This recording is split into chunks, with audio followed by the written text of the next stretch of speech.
Good evening, everyone, and welcome to Austin by Starlight, episode 21. Last we left off, our coterie Pygmalion had run into some rather odd complications in their dealings with some of the mortals that they know in their life.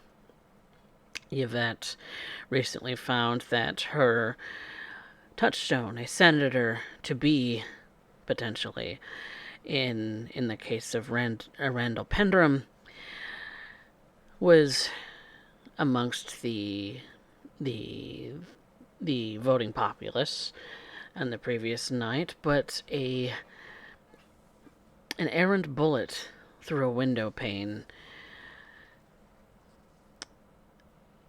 found its way amongst the crowd. No one was hurt, thankfully, and but it did cause a panic, and thus Yvette had to get Mr. Pendrum to his home so he could be safe. Pax ran into her good friend Maurice, a soldier amongst the mafia of the city of Austin. But upon learning about some things that were going on in the underground, there was a punishment that needed issued, which left Pax with a heavy weight on her own soul. Feeling terrible about it, resorting to go to her own haven. And then there's Lupe, the newcomer, the sort of wanderer amongst them all, finding it hard to find a haven in these nights at some times, finding suitable parking lots with enough cover that even though the blackened windows and light-proof interior of the van offer some comfort, having that extra layer of protection by some building, some overpass, something, just gives that little bit of extra security. Though one could hope that they don't get caught on the side of the road in a place that they shouldn't be, that cops decide to stop by. But thankfully, for this previous day, none of that happened. Now, thankfully, you found a place that you could nestle in and sleep for the day. And of course, Alistair busied himself with some research and some skill building and spending time with his sire that was long overdue. And in doing so, practicing some of the blood sorcery that his clan leans itself towards. So, are there any thoughts going into this new night as you, the kindred of this city, wake?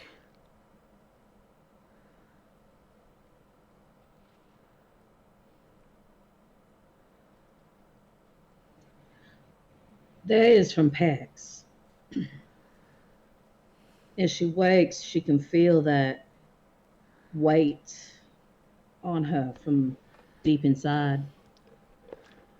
And in her left hand, she feels the dull throb comes from her own price, self-inflicted, of course. She had to cut off Maurice's finger, and the Don had asked for her to put it on his desk, which she had done. But she had also cut off her own and put it on his desk beside that of Maurice's.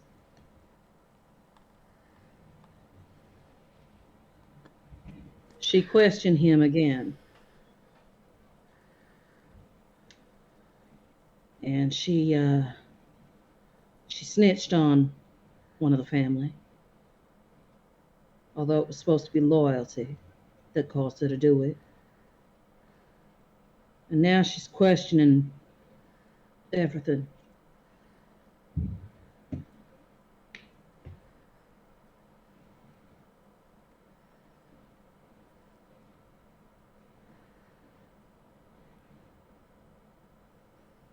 Waking up in the van, I find myself stiff.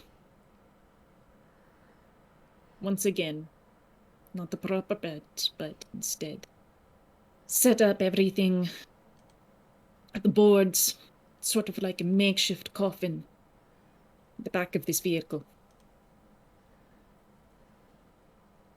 I'm expecting the time when, finally, someone is going to investigate. Maybe a homeless person breaks in. Not that I'm homophobe. Or perhaps a cop, policeman, investigates rather than trying to just ticket the vehicle. And when that happens, they will open up the back and I would burn. Burn in the other way, not from inside but outside. And I fear it. But I may not have an escape.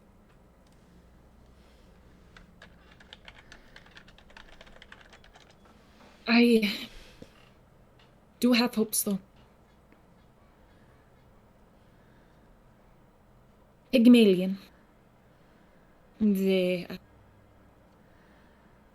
in a sense, they've welcomed me into their fold, into this domain that they call their own. And during this time that I've been here, I've been given many opportunities to help them build up, but also taking a little bit for myself as I build. But mostly,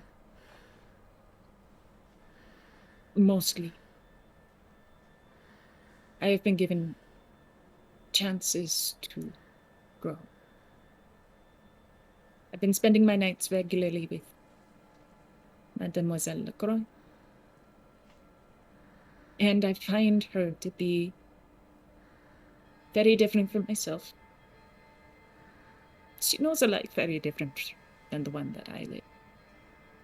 She seems to be stoic, in control. And she knows what people want. And I feel like I mostly know how to project an idea onto them. Rather than knowing, rather than seeing. Create sort of a spell and hope that they believe it. And if they don't, then I'm at a loss.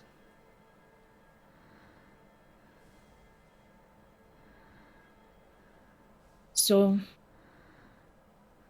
I suppose there's a lot to learn. I feel like, comparatively, I'm stumbling through this world, but I do have a chance. Berenkane has given me a chance. This coterie has given me a chance. And I don't want to waste it. I want to show good, proof good to them. As much as I can.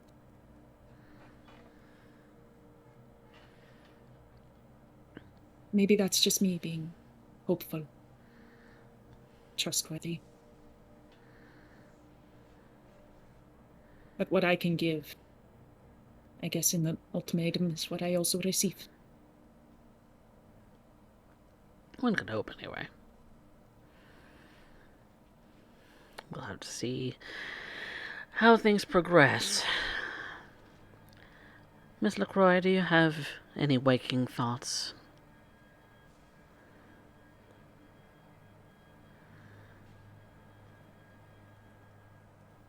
A concern more than anything. I need to feed, but I have very little time to do so before I must end up getting back to work. At this exact moment, I am still considering all the angles for Monsieur Pendrum and his safety of him and his family. And yet, I end up having to consider the position I am in.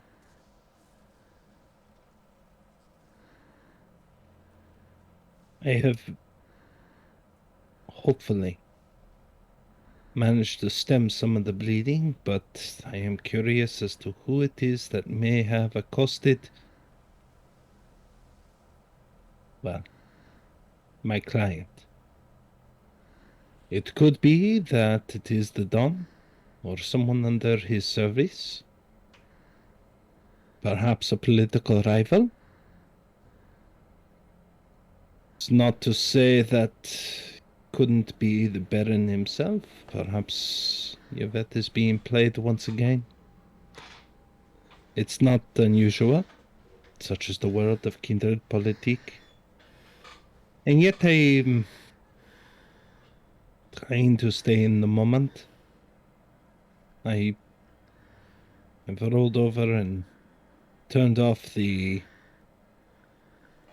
sound of snoring, indicating I am awake, getting ready for my day, trying to not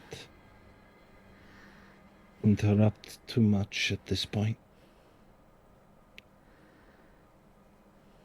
I worry, as my evenings have pulled me away from my own family. Dale and Chris, wish I could spend more time with you, but at this time, duty calls.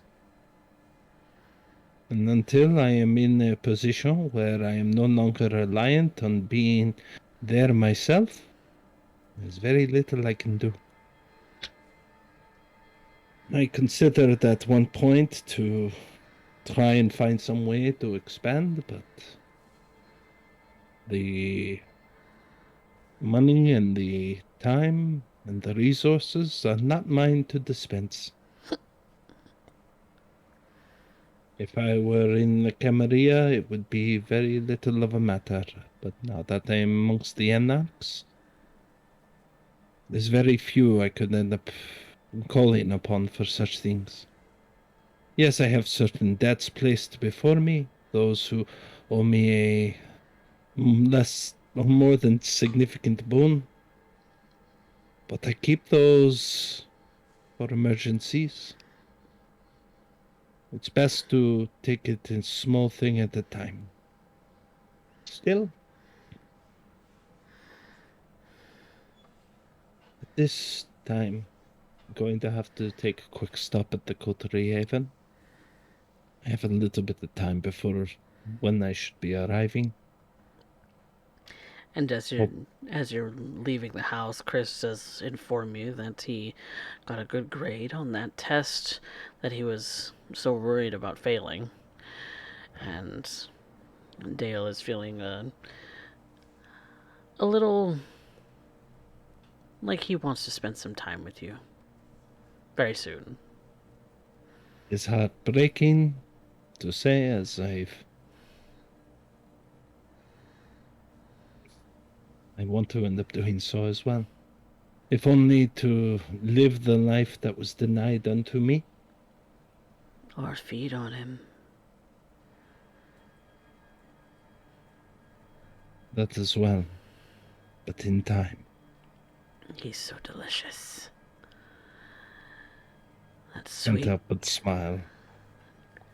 sweet sanguine taste.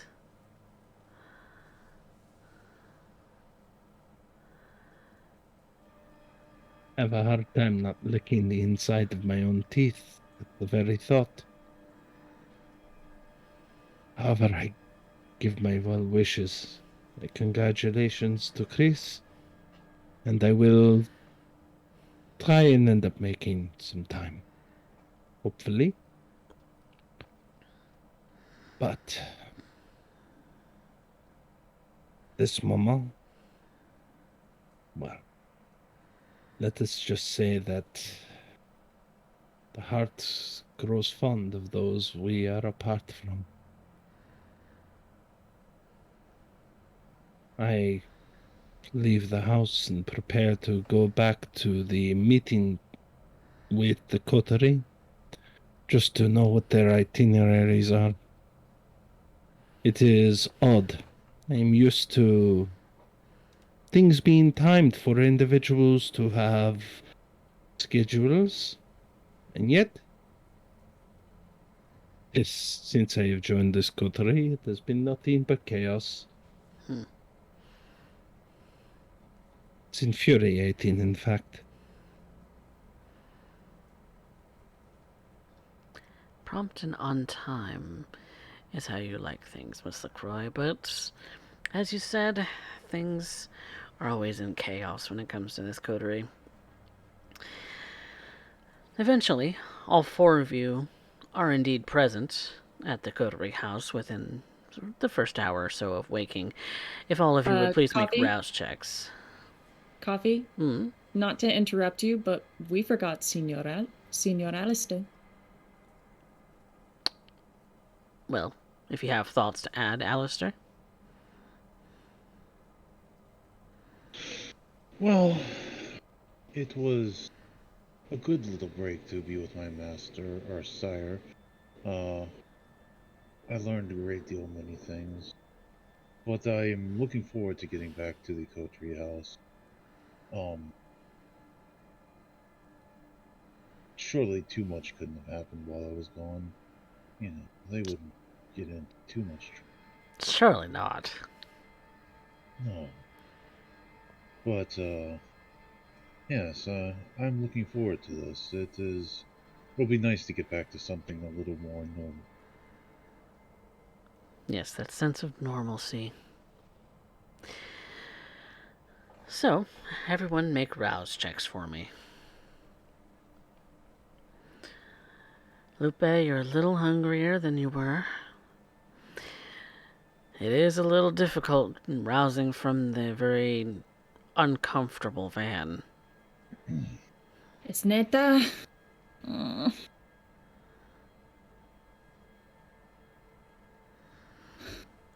Alistair, you're hungrier a little tonight as well. Thankfully, Yvette, you woke up with relative ease. You may be hungry, but you're not hungrier having woken up. And same with you, Pax. So, eventually, you all arrive at the Coterie Haven within the first hour or so of waking. And eventually all four of you are present, having said your hellos, possibly do some of the morning routines, the usual evening routines, such as Yvette's meticulously cleaning her weaponry.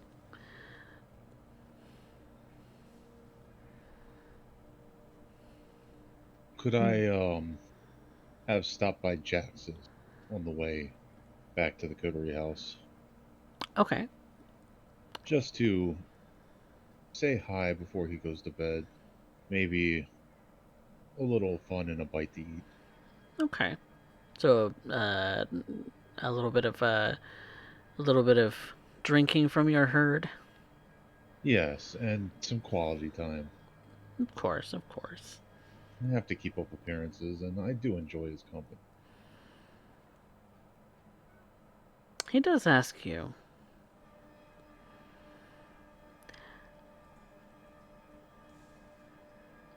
So, are we serious? Or is this just a thing?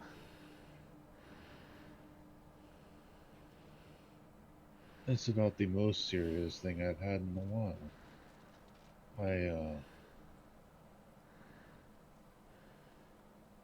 I don't know. What do you want it to be? I mean, I like spending time with you. It's just you didn't strike me as the type that wanted to put labels on shit. I don't know. No, You're kind of I, you're the bookish type. I just assumed. I, uh, hmm. While I don't usually like to restrict myself, I like to experience all that life has to offer. I mean, who I do doesn't? enjoy my time with you. I sense a but. No, no buts. Sure about that? I'll say this again. Oh, what is it that you want? I mean, I don't know.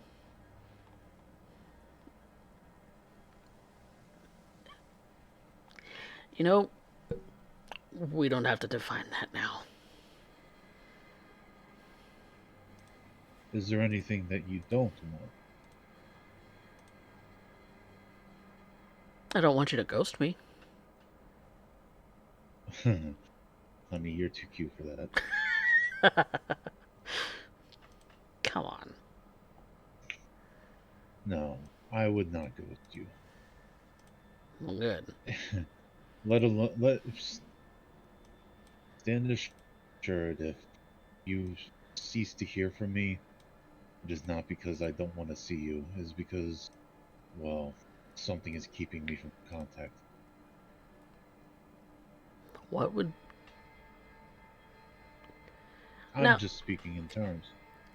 Okay, no, I get it that you're like busy during the day, and like you can't answer your Yeah, phone. I totally get it. We're talking about like if I don't hear from you for days, right?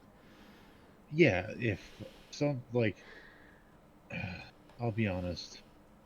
My sister got into a car accident, and it's put mortality on my mind lately. Sorry, it's just me being a little macabre. What would be what? Now I'm concerned. Oh, you don't have to be concerned. Like you said, I'm a teacher. What could I possibly get in? I don't know. Lots of shit's weird in this city. Yes, I'm healthy. I don't smoke. Never really been a drinker. Drugs are right out. I've, aside from working too hard, I Which you think that is my do a only lot. vice. Spending all Yes. goddamn day, not even taking a break to answer a simple text. I'm starting to wonder. Well, Not really, but yes. I'm sorry about that.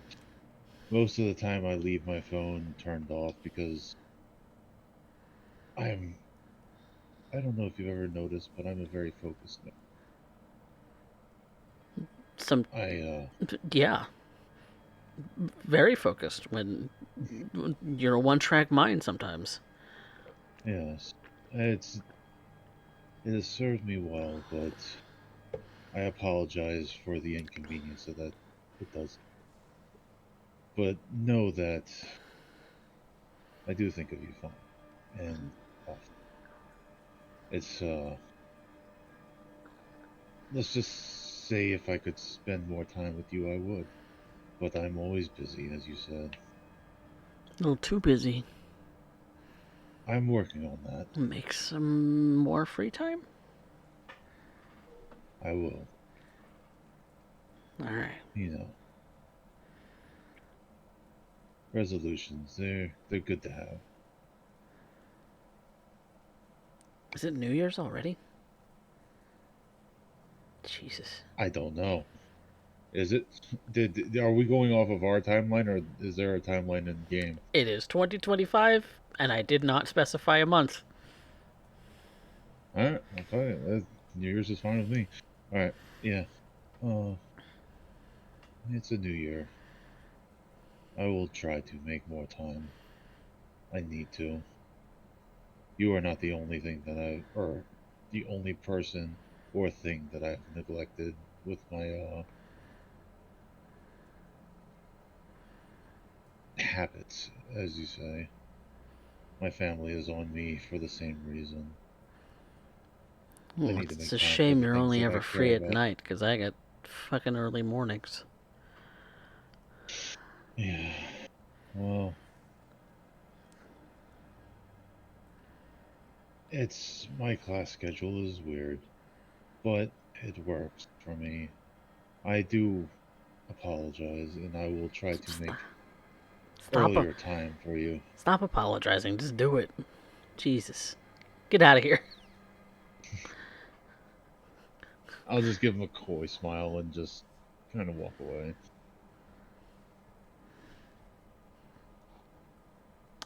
Leaving your blood bag behind, you make your way towards the coterie house. But that does leave you free to join everyone else now.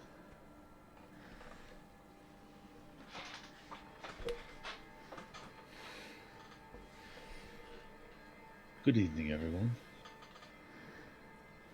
Evening. Oh, Smil! I thought you disappeared. Technically, I did a little bit, but I'm back. Welcome, Signor. Here I was thinking I scared you off. Oh, you're not all that scary.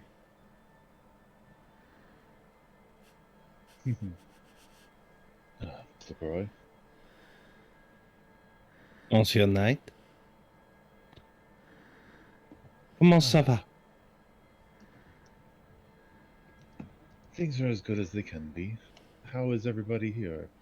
Have I missed anything important, or is anybody in need of my aid? Yes. Yes, you have. And Lupe will come up to Alistair. Do you remember the Blind Pig pub? The bar we were looking at before? Yes, yes. It was a good spot. Two things. Two very important things. One, and Lupe will pull out a card. It has the owner's name on it, the phone number, all of that. She hands it to him. I already made an arrangement for us to meet with the owner. I'm not sure Okay. what your intentions are, but if you tell me what you want, I can see to it that I help you get it done. And two, do you remember that gentleman that we met there that other night? The one who wanted to lecture us on subtlety. Yes, the fancy pants. I feel like I'm missing something. Had a name that was very curious that I wanted to talk to someone else about. Senorita Pax. There was a Mr. LaCroix. Pax's eyes move over to Yvette and then back to the others. And Mr. LaCroix. Now, what about him?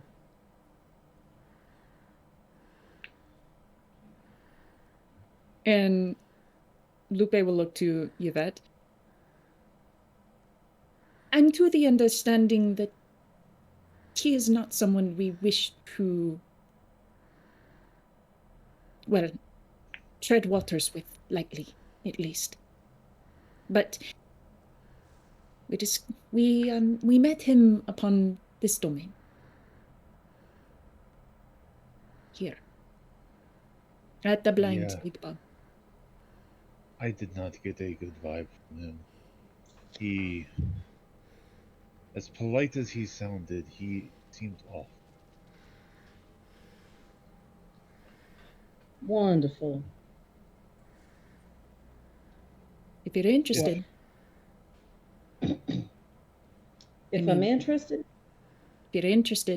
I do know how to reach him if you want to have a conversation with him. I'll look no. over to you, Miss LaCroix. She I seems think- to be packing everything up as though she's about to leave the room. I think.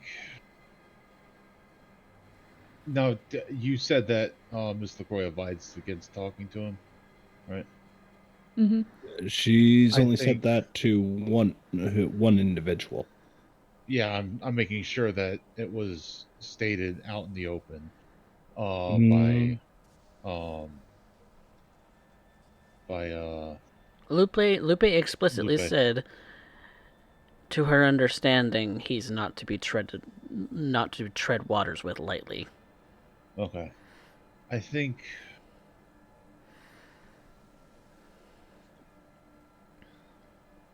we should go with either whoever told you or his or your gut and not deal with him. I did not see a reason to be honest. But Mademoiselle LaCroix made in very explicit statements that she has a preference that we do not interfere, or rather, do not engage. That sounds However- about right. It seems as though he has engaged with us. There was a certain Oh wait, hold on. Double checking. Yvette did showcase that the mark he left at the bar, like actually explain that the mark he left at the bar was his, right? Yes. Yes. He did happen to leave us a little bit of a mark within the bar itself. Now, not too keen on the symbology of marking turf. At least not in the sense of kindred. I understand what it means with gangs. And she will hand the rubbing of the symbol that she found on the desk to just kind of like place it on the ground, on the table for everyone to see. Well, I'm not up on gang or kindred politics when it comes to markings, and I'll look over at the packs.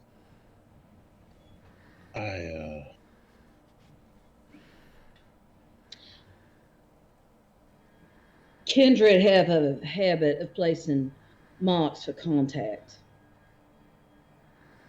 You generally put a mark down in an area where you want people to meet up.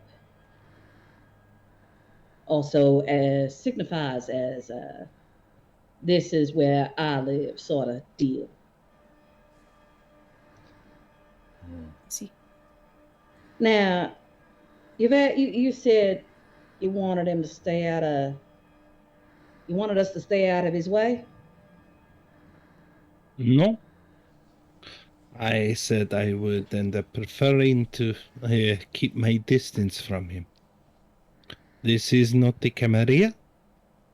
And I am not here to command what you may or may not do. The very nature of being anarch means that you are free to end up going as you please. Well, She grabs hold of the case fairly forcefully as she starts to.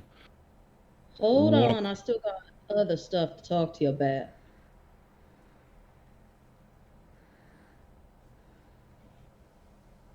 Regarding Mr. LaCroix, he's an issue, but we'll discuss that later. Regarding last evening's events, What hand are you waving around? her left hand, the one that's missing the finger. regarding last evening's events. The Don said he had nothing to do with it. And he's going to increase eyes and security on the target, as it were. Should I end up encountering them, I will perform my duty as is expected. To be clear. Well, the eyes, it's protection. Just try not to get in trouble with them.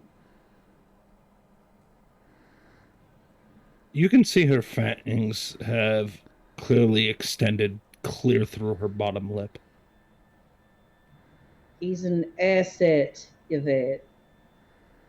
We're not out to hurt him. We're out to keep him alive. I don't think that Yvette is asking for permission to do what she's going to do. I would advise your men to try to stay. Already done. She retracts her fangs. I just figured I should let the other side of this know what was happening.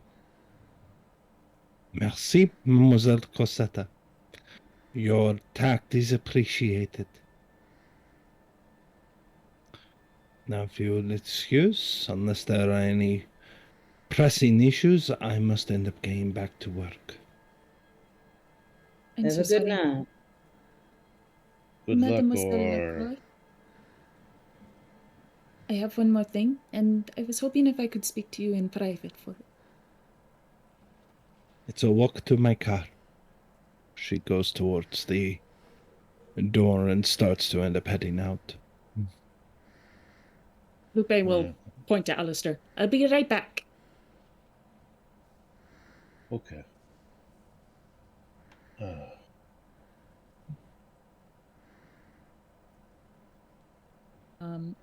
Outside, near the vehicle, Lupe, in a fairly hushed voice, will basically report in.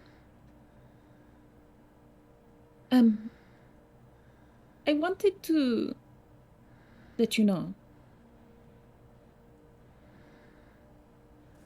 Baron Kane has received a message.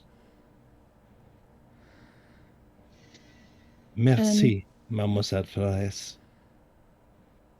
I also wanted to check in with you. I made an offer that I would be watchful of the situation. And this Mr. Pendulum, as a sort of volunteered favor. Now, he was your contact in the first place, so I'm wondering if it is your preference as well that I refer to you on that. I do not want to step on your toes. You've been very generous and a mentor to me. So, Mademoiselle Flores, I appreciate the candor. I will see over the men myself until I see no reason to do otherwise. But I appreciate the fact that you have taken such steps to end up putting yourself in the mix. I hope that you navigate the waters well.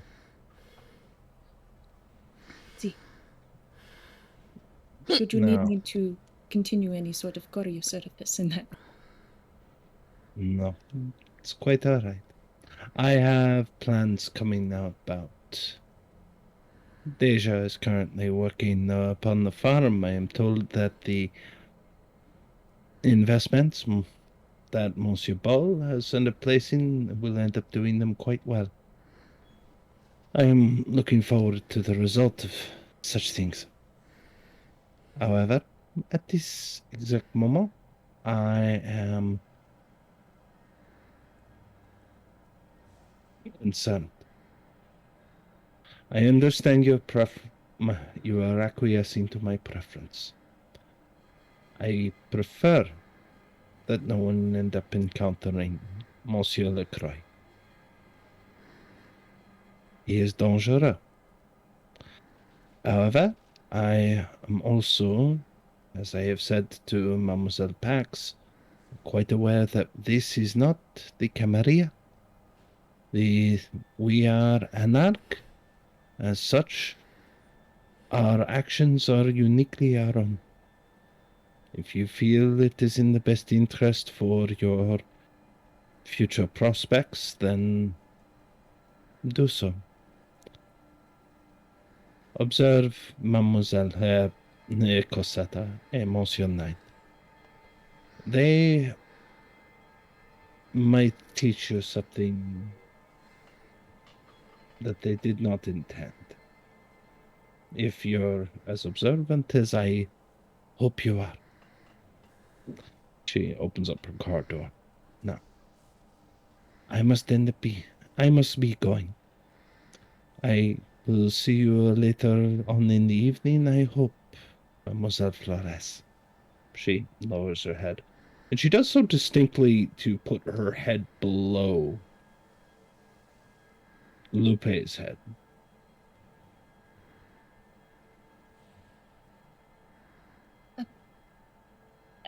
I hope to see you again as well, Mademoiselle Lacroix.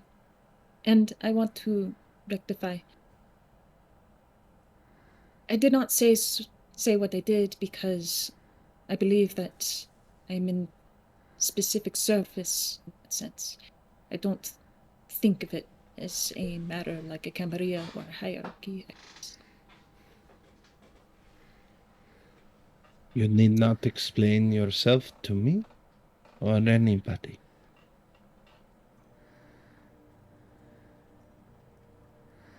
Learn to walk in this city. The explanations can come later.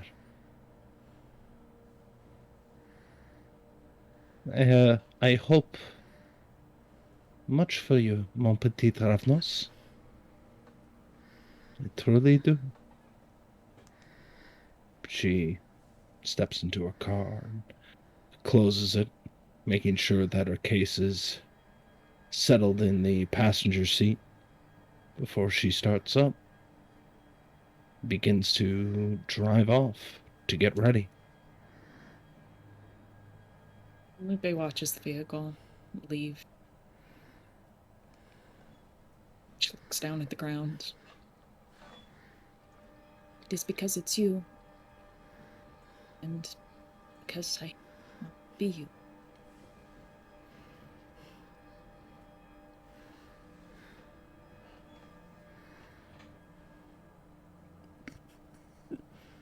And she returns back to the coterie house. All right. During all that, could I have done something? I would like to have a conversation with Pax. Of course. Pax, could I borrow a moment of your time? Go ahead.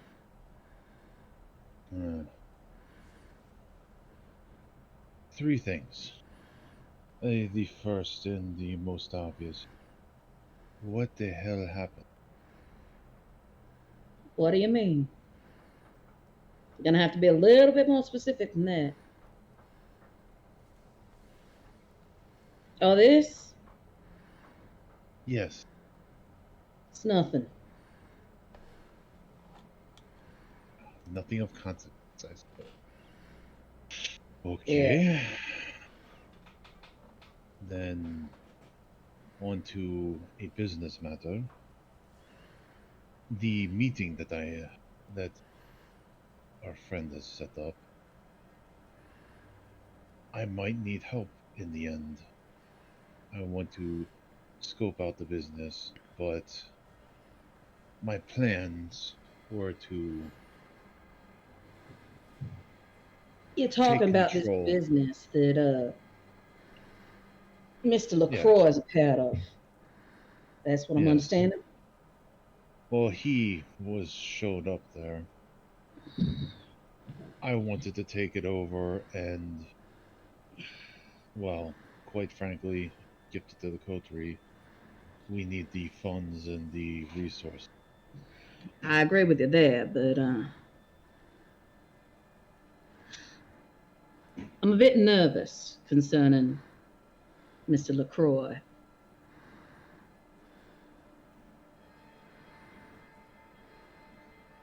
He's a dangerous sort. But it is. I am a little bit concerned as well, but from what I understand, this is in our own domain, and he should have no claim to this, correct? That's exactly correct. If he's staking claim anywhere, it's a problem, Yes. especially since he's Camarilla.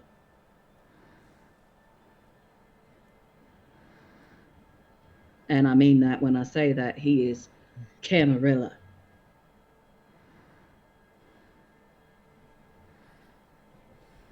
Now, if we're going to push him out, we're going to have to be a little bit crafty about it. Well, the only thing I could think of.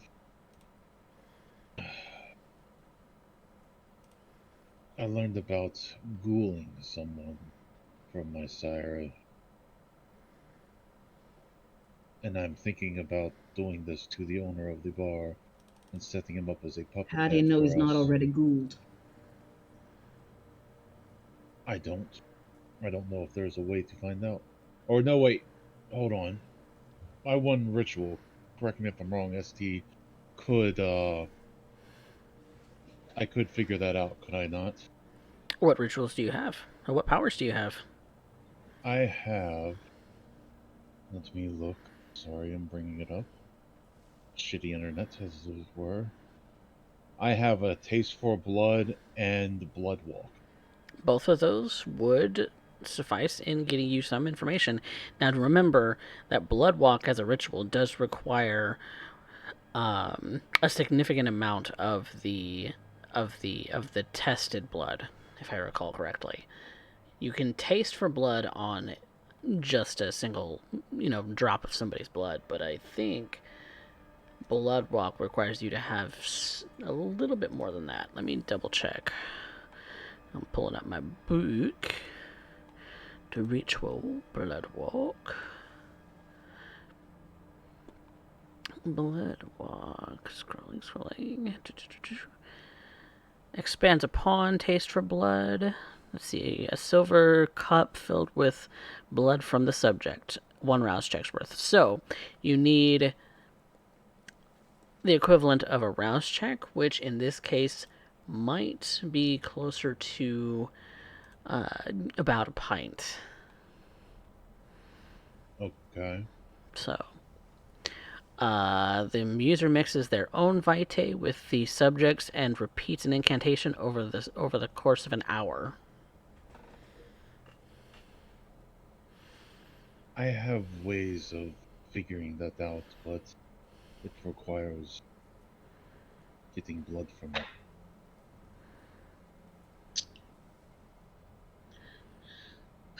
Right. Just we got to know how deep Mr. LaCroix's got his fingers dug in this business. Just as a note, Alistair, you would know for Bloodwalk that it is incredibly difficult to find out if somebody is a thrall or a blood bond. Oh, okay. In the subjects that you have tested before, you probably haven't had much success in finding that out. Oh, okay. It would be difficult, but I don't know. How do you think we should proceed? First of all, we got to find out. I can think of one way, but I don't know how accurate it'd be. So the more ways that we got to find out, the better. As for Mr. LaCroix himself, the moment that he catches wind, he's going to be all over it. Going to be doing whatever he can to hold on to that little piece or expand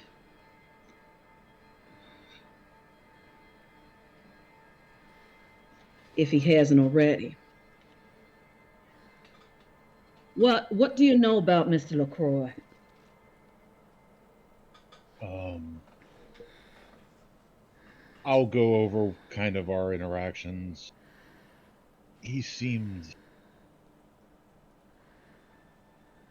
polite and cordial on the surface, but there was something about him that was off to me. I don't know. Do you know what Mr. LaCroix is?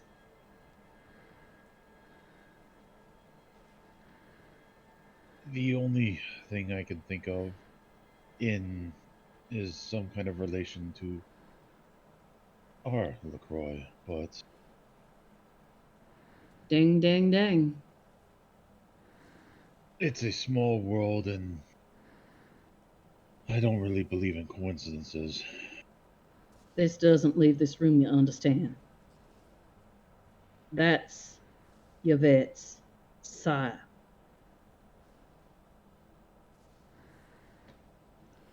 Hmm. And she's mighty afraid of him. Last time I met him, she insisted I come along with her. She didn't want to be alone with him.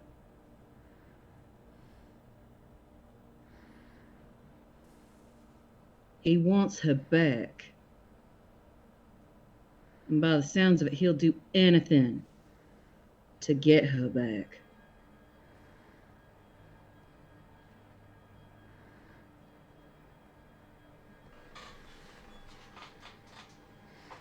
She wants nothing to do with him.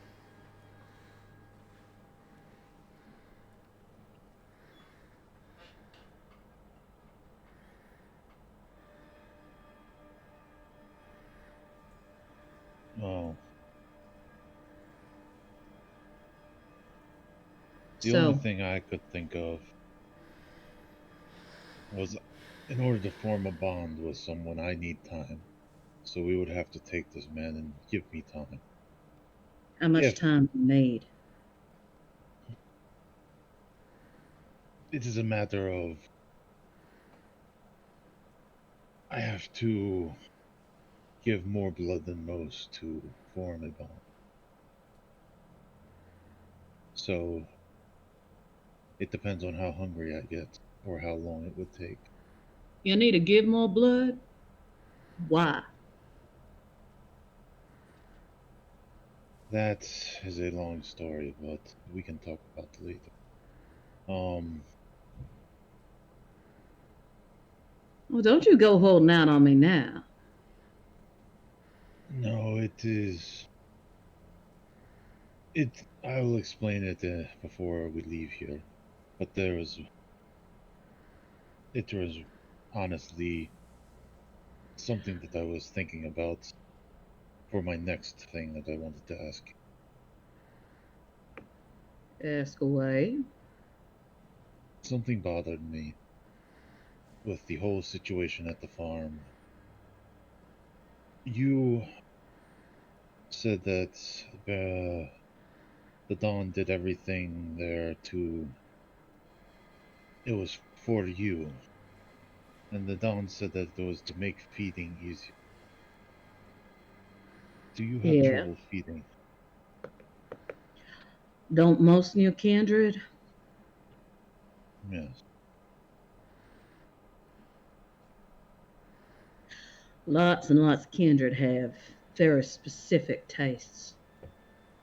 I just happen to be one of them. That is kind of what I thought. And what was bothering me. I wouldn't be the only one in this coterie with specific tastes, I'm sure. No. But it did,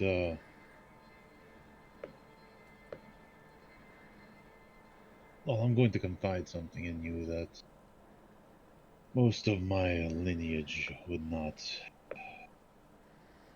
talk about. I'm listening.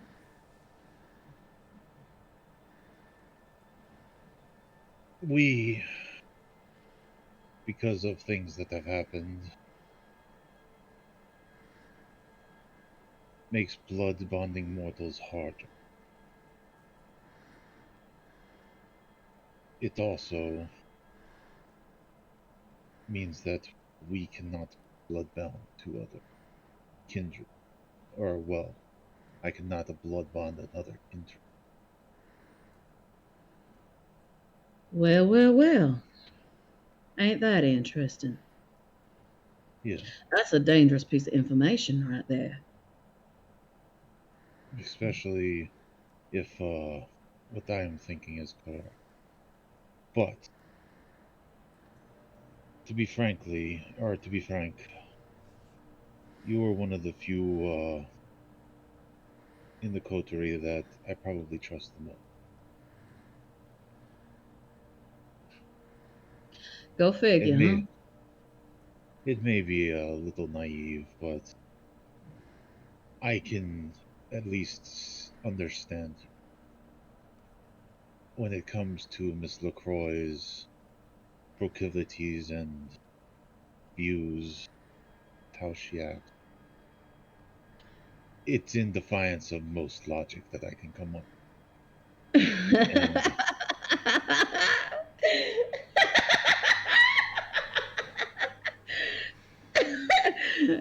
You think I make more sense than Frenchie? to me at least, You sure you ain't Malkavian? Because that's fucking crazy. it might be. No, it is. Just because I don't fully understand you either, but we're talking relative terms here. I would not say that I'm an expert on anything in you, in at least personalities or intersocial constructs. But The difference between Yvette and I is I lay shit out in front of you. She doesn't. She lets you figure it out for yourself. that is one thing that makes things easier. I don't have to worry about pretenses with you. We can have a frank conversation, and by the end of it, we know exactly where we stand Do we?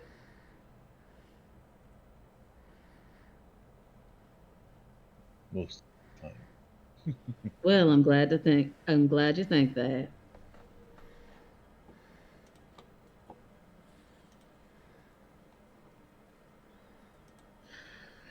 So what's got you telling me all about this little problem you got?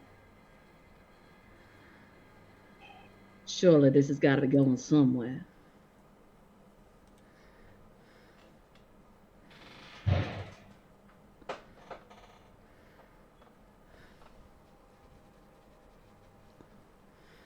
Well,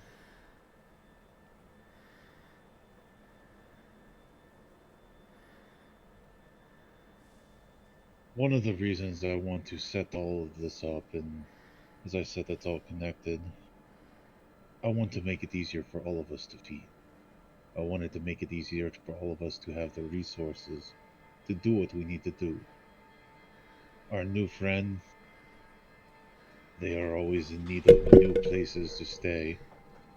I don't fully understand that, but we all have needs, And and they can't stay in one place for too long? Or they just I, don't have anywhere? I don't know. They just don't have anywhere. They said that they need a place to stay. Was working on. I'm going to try to get a place for Mr. Ball. What I saw. You'd have to ask her about that. I don't know her well enough yet, but Interesting. That would be about when Lupe does come back. Speak of the devil, and she shall appear. At your Yes. service. We were But, just talking about your living situation. Oh. Yes, precarious, that is. yes, I was laying out the big reason for the plan at the bar is I want to be able to have the resources for certain things that we all need. I know that you said that you need a place to stay, and I don't know, you know, I don't understand, but I'm trying to set the coterie up to cover some of our needs. Well, if you need somewhere to stay, you can always use my room here. Oh, no, it's perfectly okay. It's a I've been little more using complicated. my own haven recently. So that room is free if you ever need it. Ah, it's appreciated. I really do appreciate it. I'll take advantage of that. Yeah. But in terms of the bar, though, I'm still trying to debate. I mean,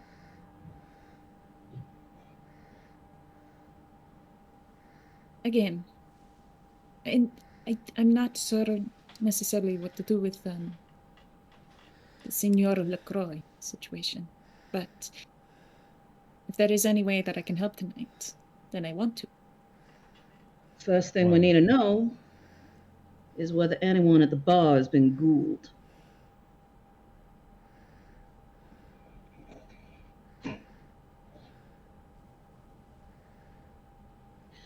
Mr. LaCroix is a kindred. I've met him once before. I came to the understanding that he was as well. Yeah. He's also incredibly intelligent, and I would imagine quick to act. I don't know about you. Have you told us your name is Lupe yet, or what are we supposed to call you again? Yes, I introduced myself as Lupe. Okay.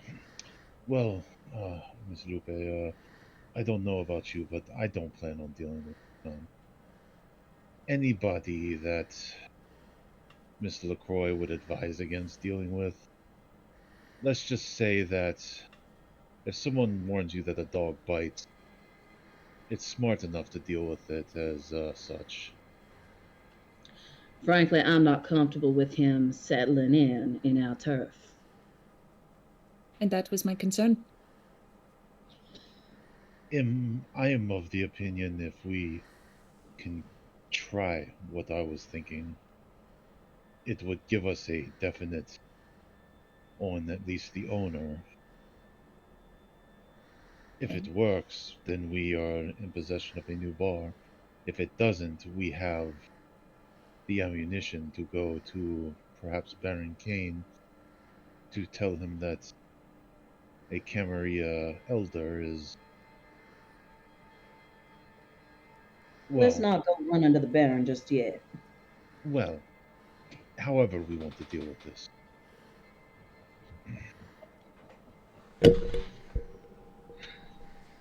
A consideration.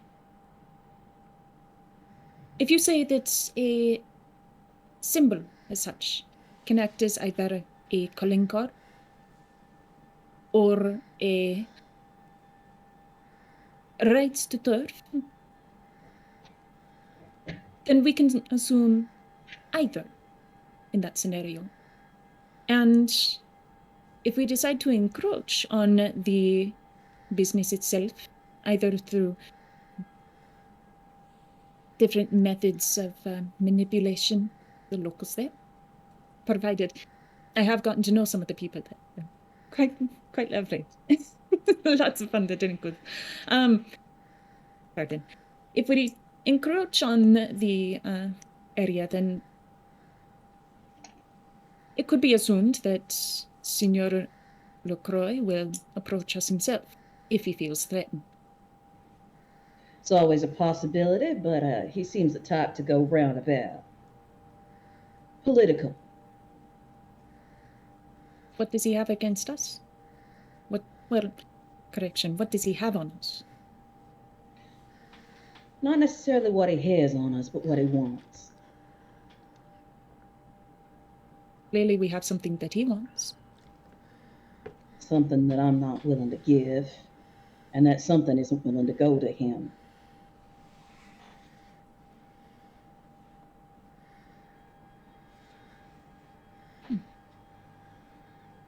Well, I would follow your lead on this. But my suggestion is you all continue acting as the domain holders. Continue encroaching and developing your territory. And what is he to do? Cry Yes, about it? We will deal with the problems as they come up, and the problems will lead back to him. See? Yes. And once I'm it is not. determined that he has rocked enough waves, well, at that point, then we could probably, Deal with it. run to the berry. Yeah. We don't even have to run to the Baron if we can figure out a better way to deal with it. I don't think the Baron is the type of person that would take kindly to someone coming into his area, making waves. Shitting on his turf. Yes. Fair enough. Are we And let's wait until we have definitive evidence that he is shot. I need to be right back real quick. Okay. Sure thing. And I'm going to take that as Pat's also being right back.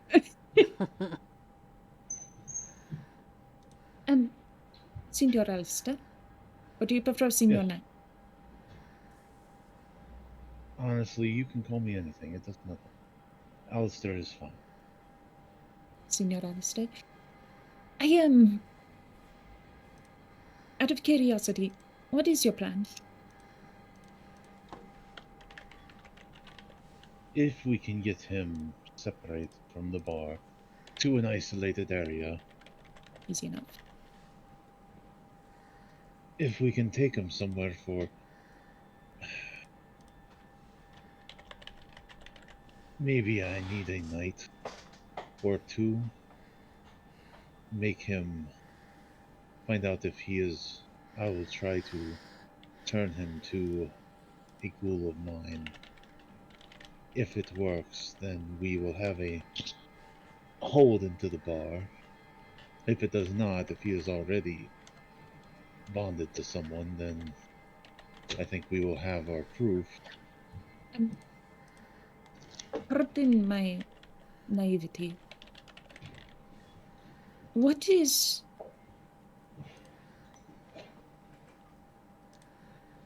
I mean, a ghoul. Is that like when you... I mean... So, in simple terms,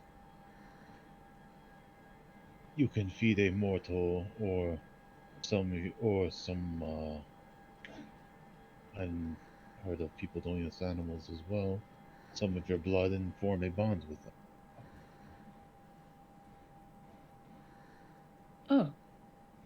And this is different from when you, I guess, addict them to the body. Yes. Oh. I did not know that this was a thing. I only just recently learned of it. But how I do didn't you... realize you could addict people till you buy it. That I does mean- sound both dangerous and useful. I can.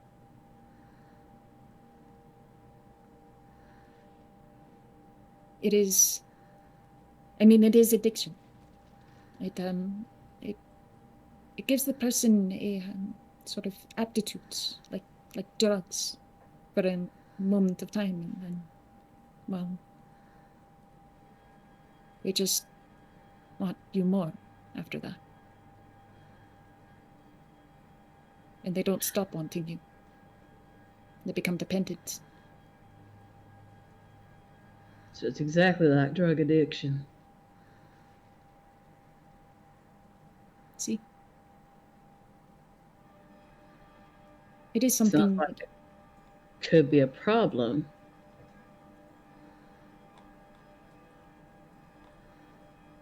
can be a problem, but under the right scenarios and circumstances, it can also be quite useful.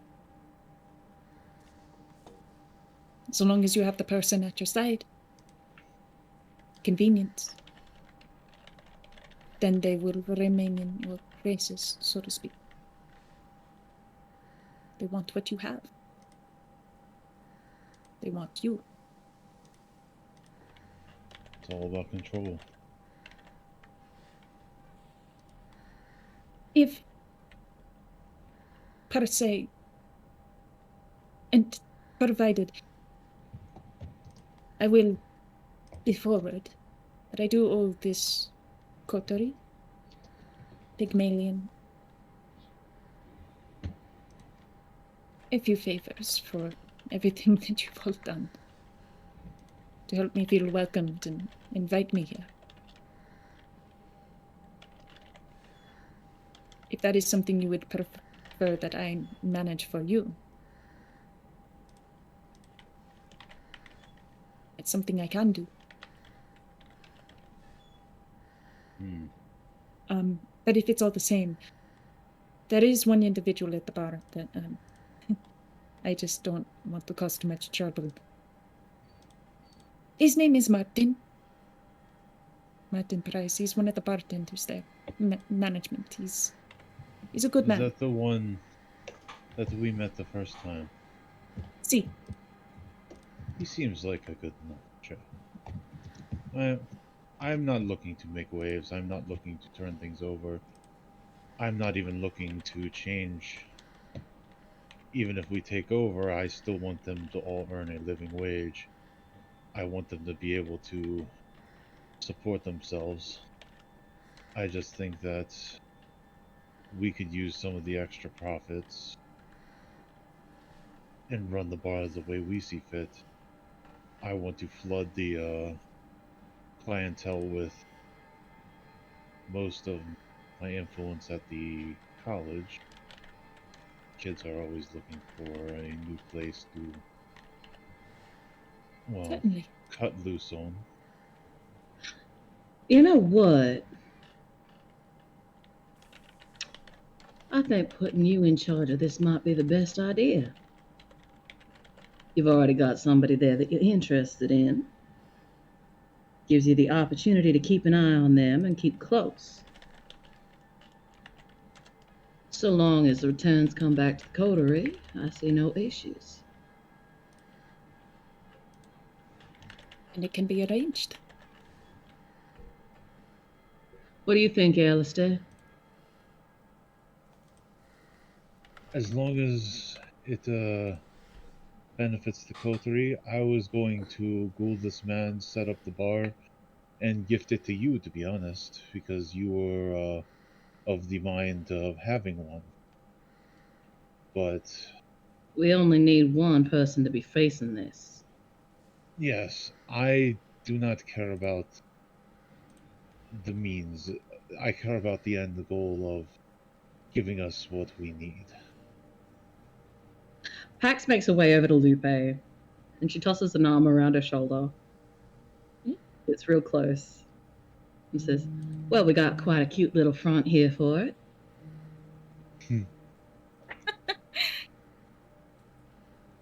You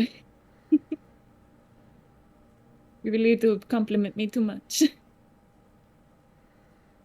Well, Ain't just a compliment if it's the truth.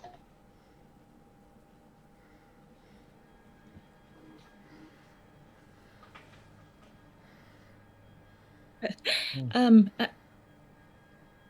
I can definitely do so. I can definitely perform the job, provided I'm not necessarily sure it will be needed to ghoul someone. I don't know if that will. If you can get around it, then even better. The less things that lead back to us. You don't want to leave any kind of trail. That If you was can my avoid it. solution. If you have a better idea, I am always about getting things done in the easiest way possible. And my proposition? The current working front is that I am the networker for a business of investors. A conglomerate of some sorts. But because I'm merely a networker, then theoretically, there is another who is the investor.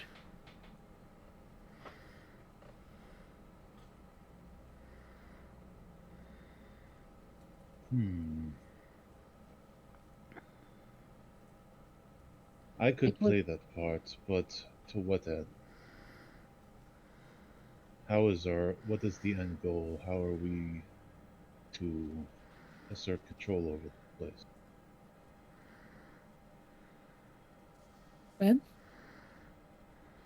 we have to make an offer. Mademoiselle Lacroix has taught me to understand a person first.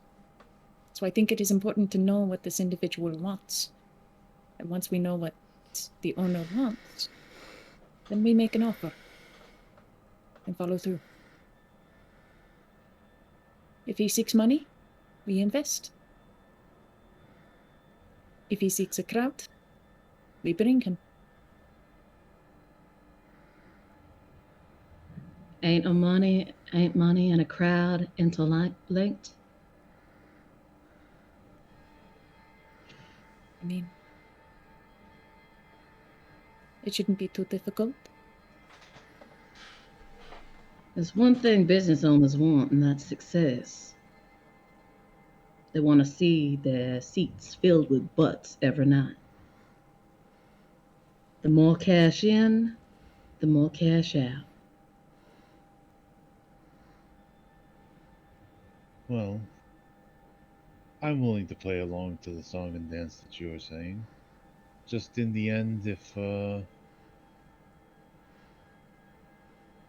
we have to do something as like rule the man, maybe you can take care of it instead, since you're going to run point. I will It see would what I probably can. be easier. I will see what I can do. I And have if you need a ideas of what I hand, can play. if you need a hand with finances or anything of the sort, let me know. I'm quite good with that sort of thing. There is also I understand there is a senior Bob. Yeah, Mr. Ball. What about him? He seems to be someone who is a bit of investor to Pygmalion himself. He keeps an eye on us, helps us out where need be.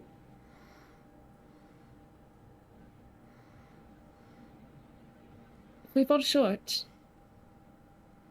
we might be able to barter a loan from him.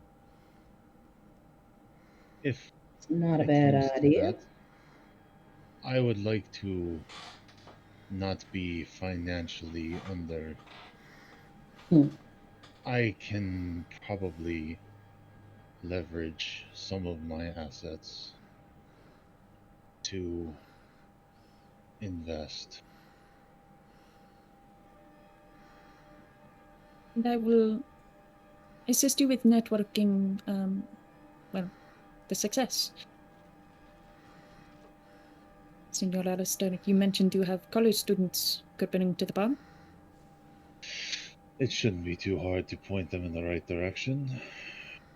Coincidentally, I can help them stay. Continue coming.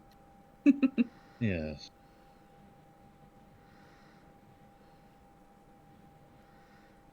Sounds like y'all have everything figured out. We have our working or standing orders, but we'll have to see how well they go. You know, no plan ever survives contact with the enemy. I have one other thing to bring up. Alistair, you might be more inclined to be able to help me out with this. The boss asked me to look into some occult happenings in the north side. I did believe I mentioned it earlier. Yes. So I went and checked it out. Ooh. And fucking busy that way with the dead. There's this haze around the construction site, and the whole graveyard is like lit up with souls wandering around doing their thing. Seems like crazy active. Seems like crazy talk, Lupe. Are you... Pardon me. Are you talking about ghosts? Yeah. Yes. What, you can believe in vampires, but you can't believe in ghosts? In fact, this house has tried to kill us. Fun fact. Hey?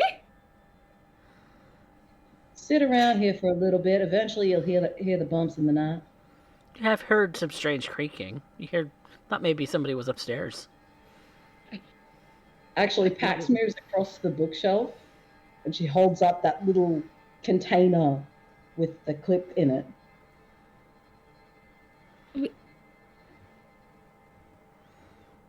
What is that? The source of it all. It looks like a lead box. See, this place used to belong to another kindred whose favorite pastime was cutting people up and eating them. Oh. And the people that he cut up and ate, he buried underneath the house. You can imagine they aren't happy. No. They seeped all through the house. When we came here, it was on the verge of trying to kill us. Well, how did you manage that? A friend of mine came in. Gave us a hand. An expert for everything. Pax, you hear a heavy breath on your shoulder. His ghost. She just kind of glances in that direction and then just goes back to it.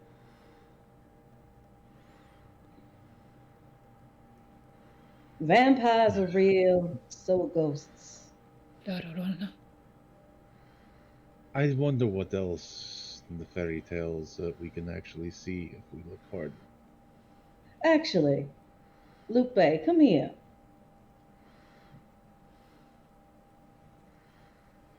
Now you have me all worried. She puts that box in Lupe's hands. Don't give it to me! Hold on to that for a few minutes. Senor Alistair, take it! No, I don't want it! I'll take it. And I'll Basically, walk don't over have and help from that. I'll walk over and I'll sit it back up on the shelf behind something so that people don't mess with it, really. I'm gonna end up finding La Llorona. I'm gonna be trying to mind my own business and she's gonna have my head.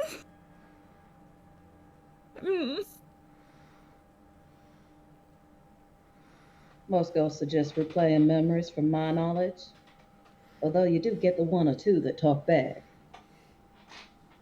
Like that one? No. So what is it you need? No. I need to know if there's what's happened in the area that could cause that.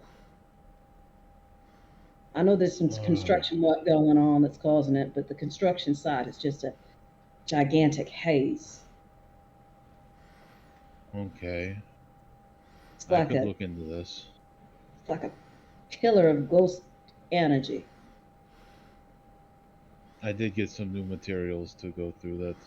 Maybe they have something in them, and I can check out the local library, go back as far as the records go, maybe cross and search the area, see if I can find something. Maybe there's something they've stirred up there. Fuck, for all I know, it could be an old Indian burial ground. Oh, great. As we need a poltergeist situation.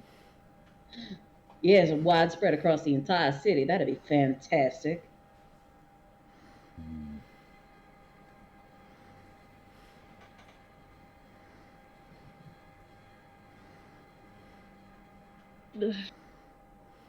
Hey, You okay, Lupe? hey, Miranda. It is.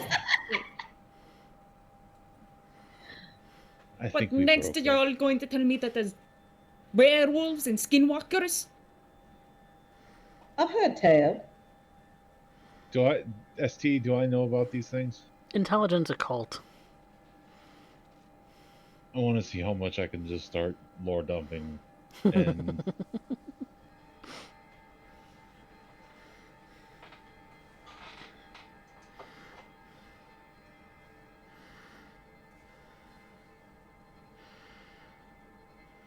you know what? I will re-roll 3 for this because I think it'll be funny if I can.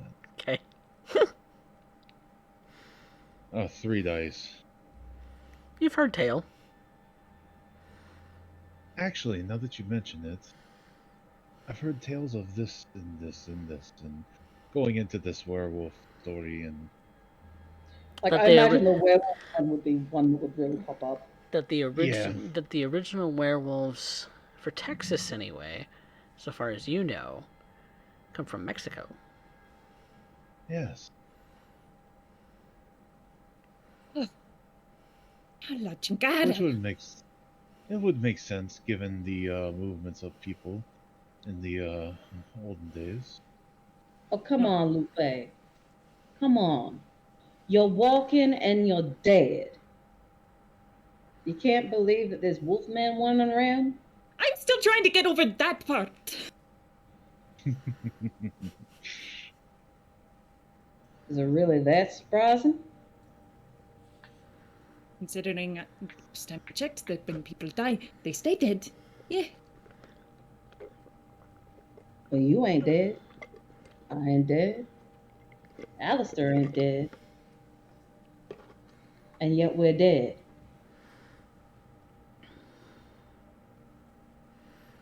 I I'm just pretty don't spry want. for dead people.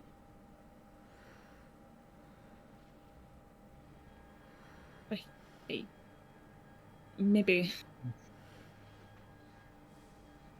I should look into that whole Santana thing anyway. After all. Start reading about it. Never hurts. Unless you're the type to freak out over that kind of stuff. And compulsorily, Lupe, you go in the name of the Father, the Son, and the Holy Spirit. Look, you see the Catholic come out in her. And She's just like holding her prayer bead bracelet, like. Oh, you too, eh? I was raised a certain way. Trust me, God ain't looking this way if he's looking at all. I am coming to that conclusion. And I think that's where we're going to take a quick break. So we'll be right back, everyone. Don't go anywhere. We will be back shortly with more of Austin by Starlight. Be back soon.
Welcome back, everyone, to episode 21 of Austin by Starlight.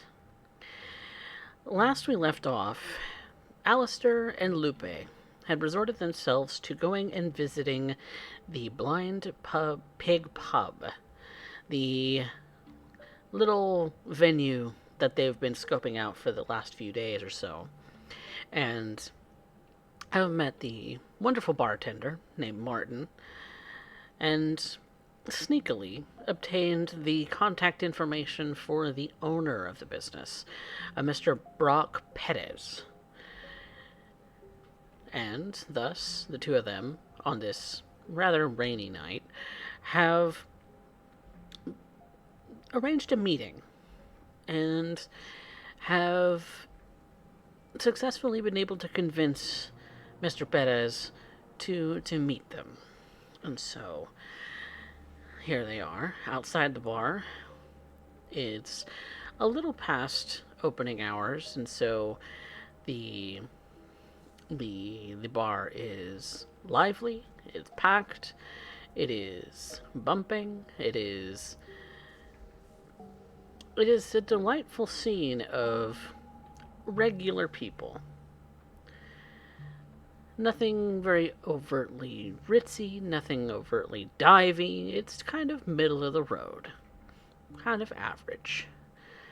And so, thus, with it being kind of the primary bar in this particular domain, most of the rest being on 6th Street, that's why these two out of the Coterie Pygmalion have set their sights upon it. Patrons are going in and out, the music is loud, the drinks are flowing, beers and liquors of all kinds.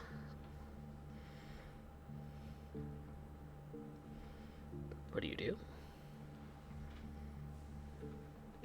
Upon arrival, Lupe will wave to the guests, the group of regulars that she's been getting to know and drinking with lately.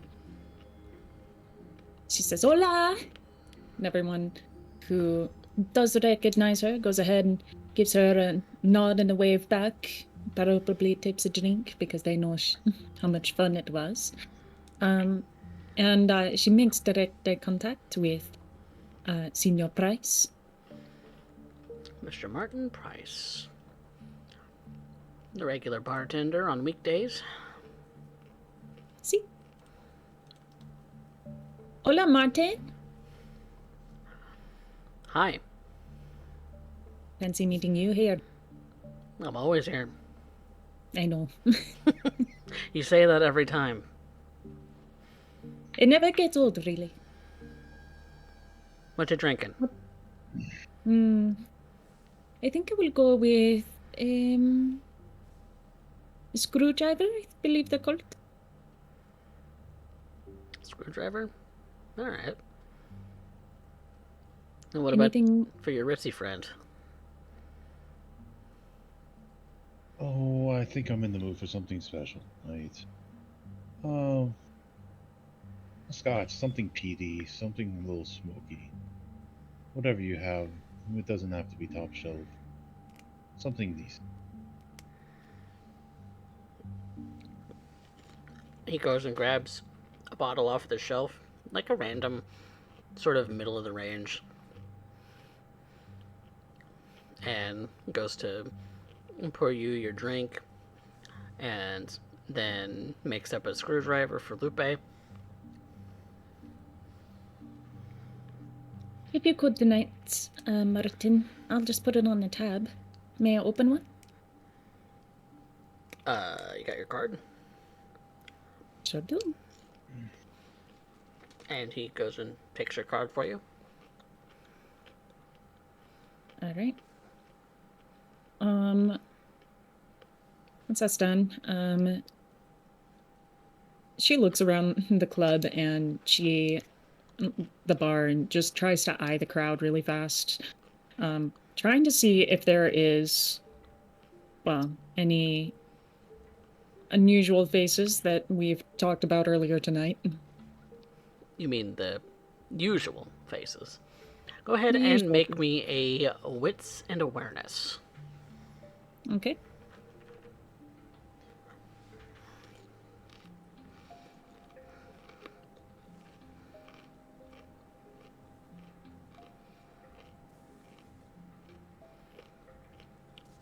You're not saying anything that's going to cause any kind of problems.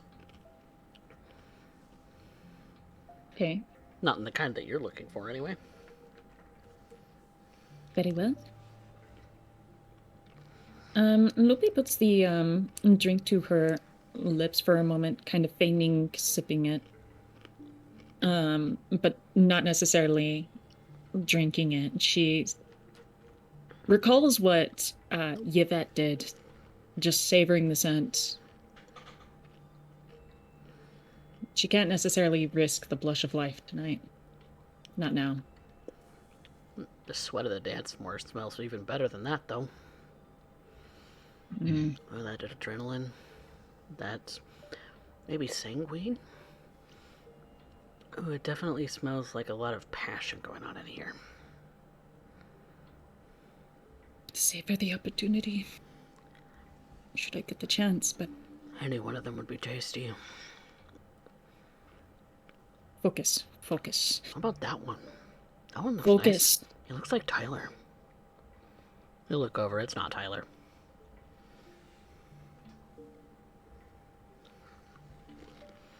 She thinks for a moment, remembering Tyler's taste. It wasn't strong.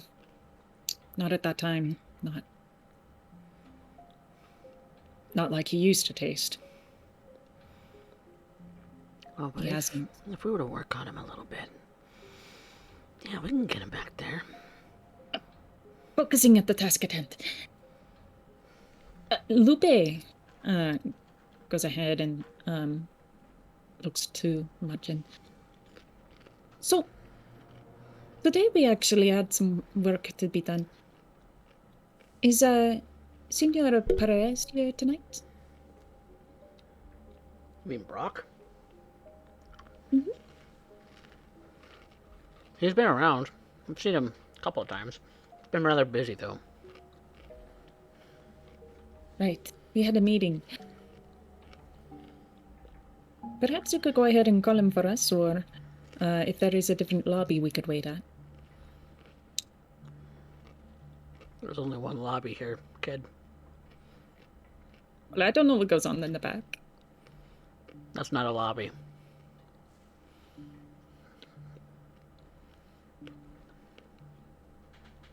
Right. It's about that time you do see a person come out from the sort of back room. Looks like he's kind of wiping his hands from possibly washing them, and comes to assist at the bar, seeing that it's rather busy. Hola, senor. I've never seen you before. What is your name? I'm Brock. Oh, you're Senor Perez. Wonderful. My name is Lupe Flor. Correction. That's a nickname. Vanessa Flores.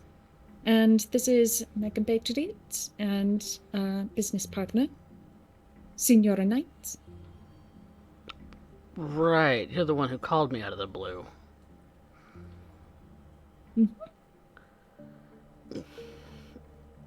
Right.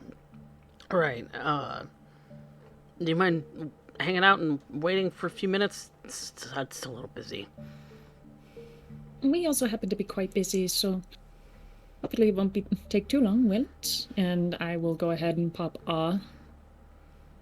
We have very interesting proposition for you that I really don't think you'll want to miss. Yeah, it won't be long. I'm just gonna help pour some drinks.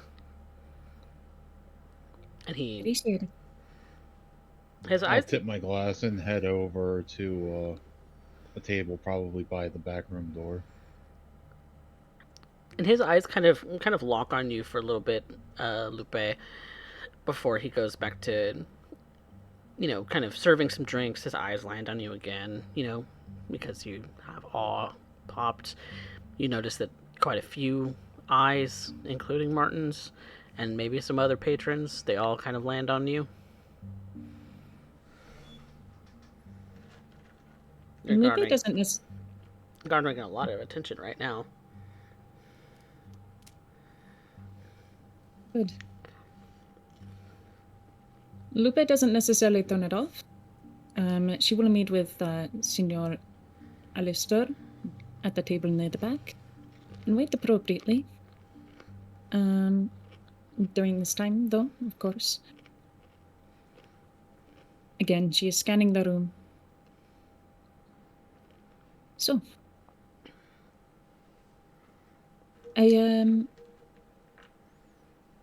Signor Alistair.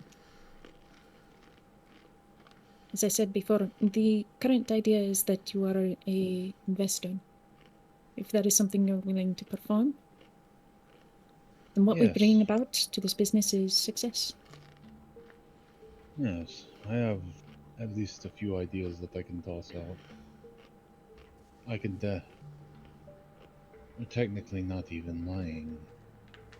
We do want to invest in this place and see returns.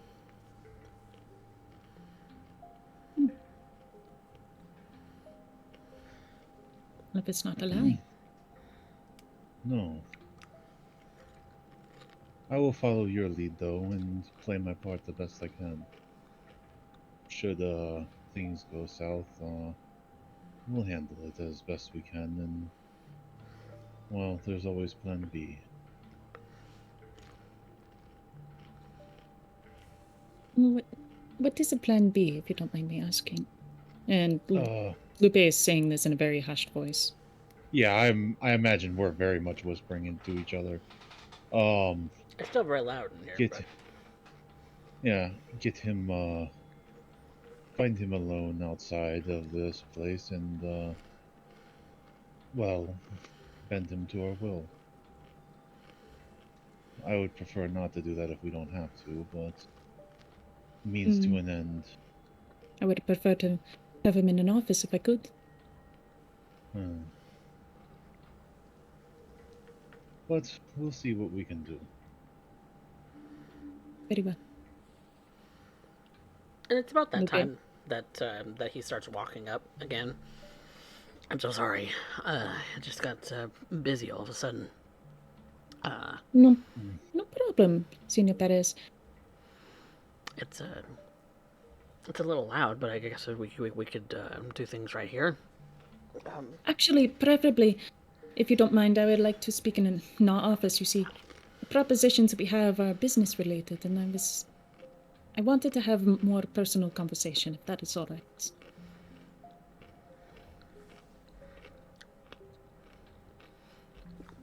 Yeah.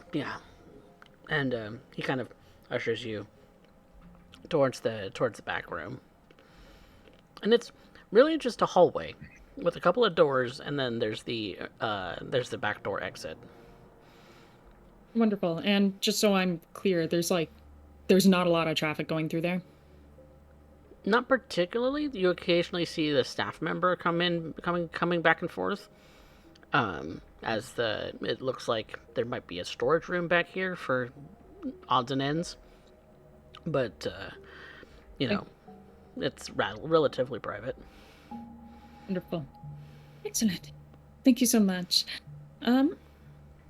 So, Senor Perez, myself and my compatriots, we are investors in the local areas.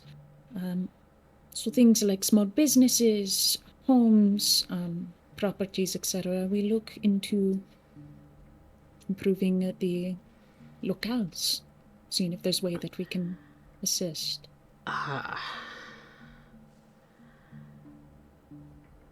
I'm guessing you talked to other shops in the area then? Si, senor. We looked around, and, well, to be honest, none of them fit our tastes. This place was the first that we were drawn to, and felt was worth the time. Blind Pig Pub is a wonderful center for the local community. What is your vision with this business, if you don't mind me asking? Well, uh, make money, obviously. Any business owner who isn't in some kind of business to make a little bit of money is a little bit naive, but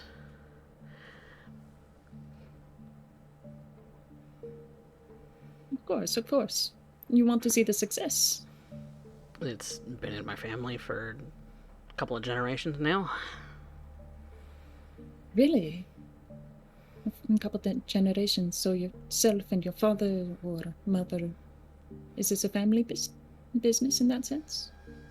Yeah, it's been with us since early 1900s, just before 1910s. A lot of very pertinent history here. And how long have you been helping here? I own the place. I've kind of been in and out of this place all my life. So even when you were a child? I see. To an extent. It's been part of my life. History is a very important thing. It's important to keep it preserved, especially small family businesses. Right. That I will wholesomely agree. So, sorry, what is this about? As I said, We're looking to invest. Invest. I am Alistair Knight, and I'll extend a hand. And he'll go to shake it. I am a local professor. And God, your hand's cold. Yes, it is. Sorry, that was I was holding the drink with.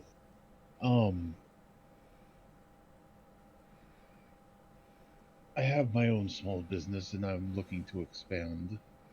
And I'm in a unique position to help funnel certain things into a business as this. Increase profitability, and I thought that we might be able to work something out and come to an understanding. Maybe perhaps a partnership of some kind. You're wanting to buy stake in this place. It depends on what you want. I think that could be beneficial. As I said, I'm a local professor. I have access to a huge amount of clientele that I could funnel through and perhaps increase the revenue among that. I would need to see some kind of investment portfolio, I think. If you're looking to, buy this place off of me, then I gotta know it's in good hands.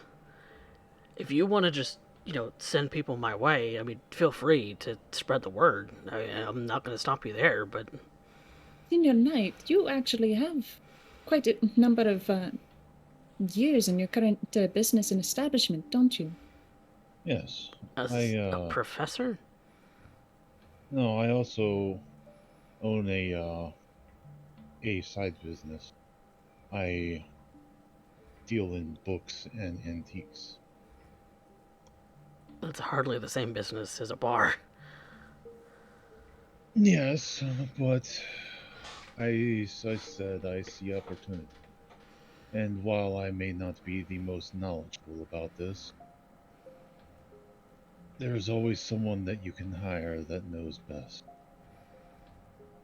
We have, as well, certain stakes within the local government and zoning city planning circumstances.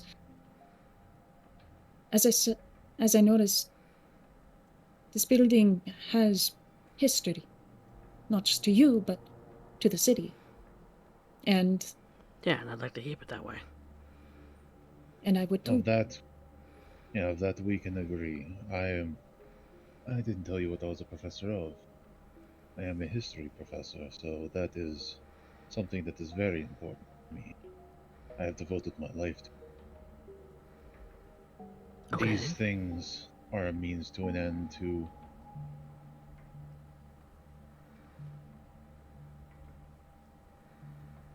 We want to bring historical buildings, places with history, with family, with culture, and bring them into the modern age. And so the Blind Pig Pub has taken our interest in that matter. Oh, Yeah. hang on. I'm not looking to remodel. No, I am not saying to remodel a thing. It is to preserve this business, Signor, and Yes, help see it as- prosperity and success into the future. So, come hard times, and come into the times now, the offer is simple. We help you see to clientele. We see to it that you receive the funds and resources to continue your business, even in hardships. And in the simplicity of it, there is but small stake.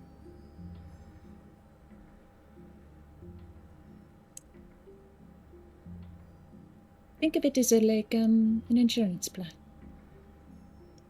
Insurance plan. In a sense. I don't know. What are your reservations, Signor? He's gonna do an insight check on you. Okay. Make me a manipulation and subterfuge.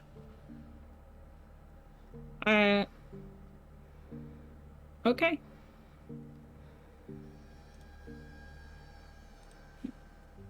I have 2 questions. Uh-huh.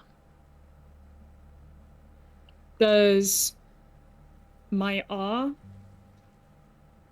presence attribute to this? No, because that is only 2 performance and 2 persuasion checks. Okay. And Can I second assist? question, does my beauty apply to this?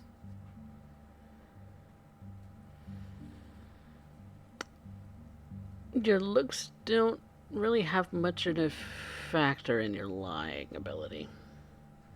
Persuasion maybe, but not your subterfuge. In this case. Technically, it's supposed to apply to all. Thought it was supposed to apply to all. All appropriate social roles. Okay. All right. I'll assist if I can. Yeah, you've been assisting. You can add a +1. Cool.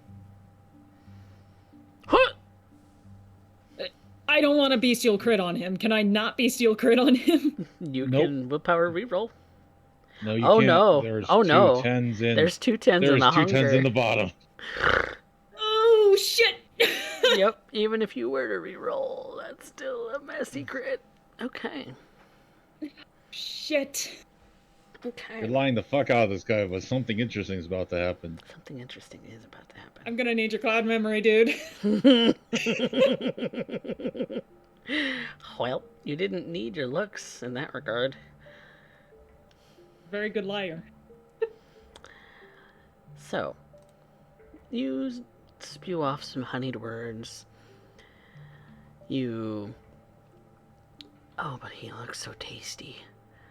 He looks so very tasty, and you kind of do this little deal where you're kind of circling him a little bit. Kind of circling him. Your mind kind of giving Alistair some side glances and you come around and you're talking very convincingly of your intentions here, and when you stop in front of him, subconsciously, without realizing it, your fangs are showing He kind of gasps, and being that you're hungry, you're very hungry right now. Oh, you're so very hungry. You're kind of licking your chops and kind of licking those fangs of yours behind those very red lips. He kind of looks at you a little bit in shock. What do you do?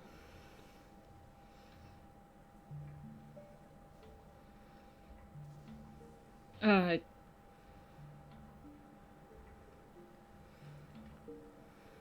sure.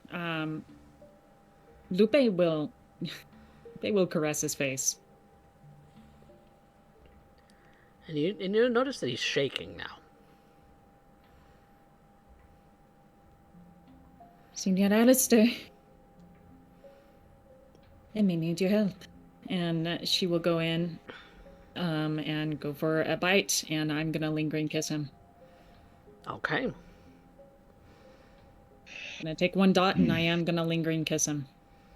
Only one? Only one. You can take the whole thing. Only one. Would bring you down to 2. It does bring me down to 2. That will have to do. Alistair, you see that she goes in and sinks her fangs delicately, but wantonly, into this man's neck. And he just kind of collapses into a bit of a puddle in her arms. Just kind of mesmerized by her in the throes of the kiss. He's just completely like Blissed out. blissed out. Blissed yeah. out.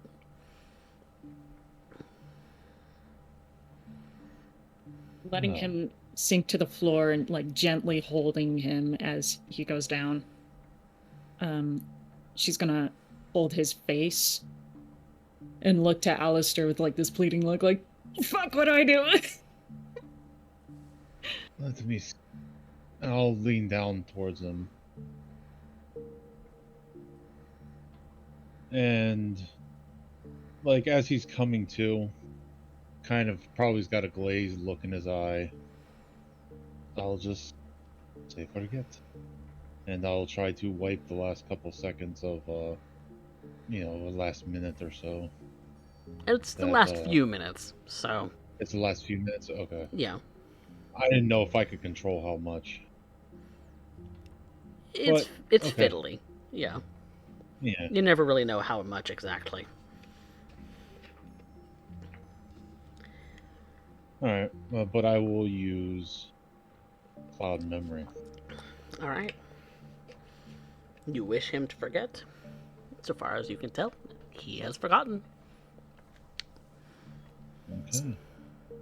Oh. And you just leave him there on the floor? Because he's a little dazed out. No, I'm going to kind of like just tap him on the face. Mr. Perez. My goodness, Senor Perez. Are you okay, sir? What happened?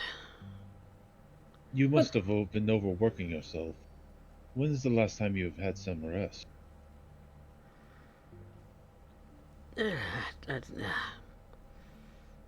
I'll be fine.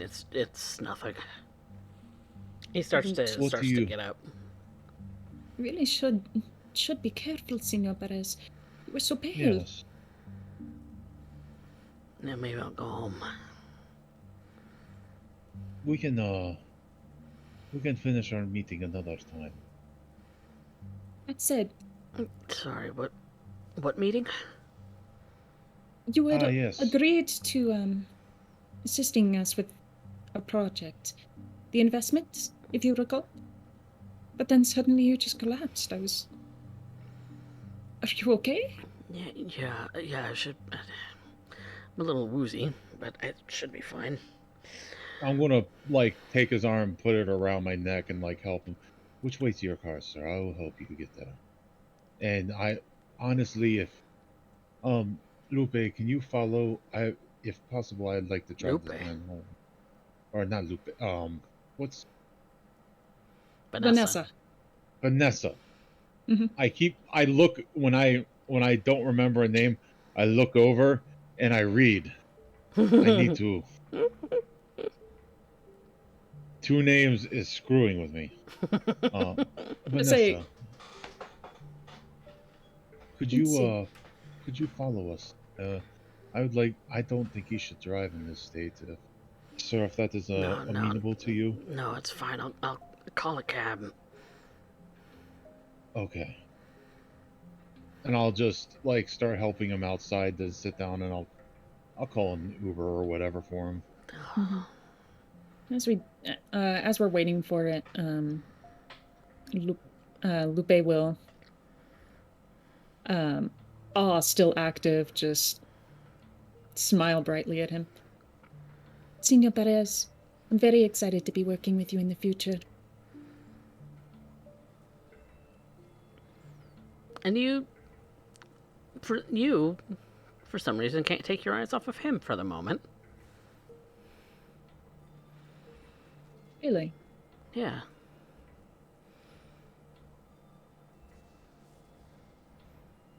He's kind of looking at you in that same kind of way that you're kind of looking at him right now.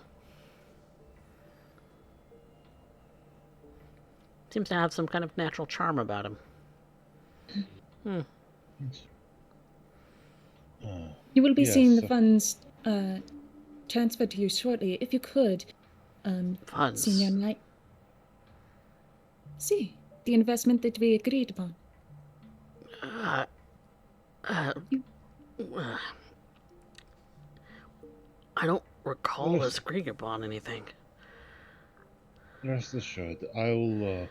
When you are feeling better, I will return with a portfolio of what we discussed, and we can hammer out all the detail. I do not want Meantime, Wait, to. hang on. I'm not selling. Oh, we didn't ask you to sell. I thought that's what this was about. no, Senor. We are merely looking to invest within your business. See to it that we can now offer you funding, That's what and in return, we just get a small. In return for the times that you experience hardships again, you would receive a small stake in stock back as an insurance for your hardships and hard times, so that we can see to that the business remain open.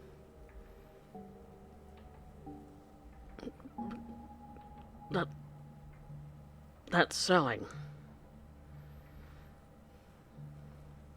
Not Whether it's No, exactly. partial you or retain whole. ownership. You retain ownership, sir. That's the thing that you are most important about. We'll talk You, about this some other time. as you wish. I'm not agreeing to anything in this state. Oh, we wouldn't dream of it. Nothing would be legally binding. We just simply do not wish you to miss out, Senor Perez. Trust me, I'm not missing out on anything. I am interested in your establishment. I love your good history.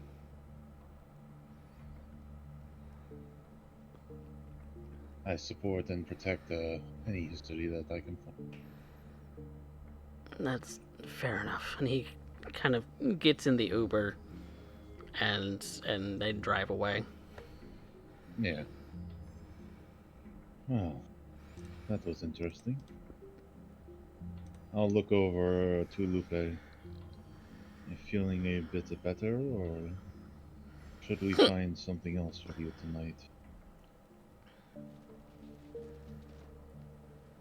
I'm feeling better, but also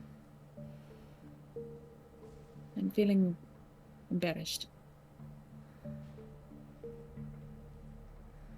I'm sorry you had to see that. Darker parts of me got the better of me in that moment.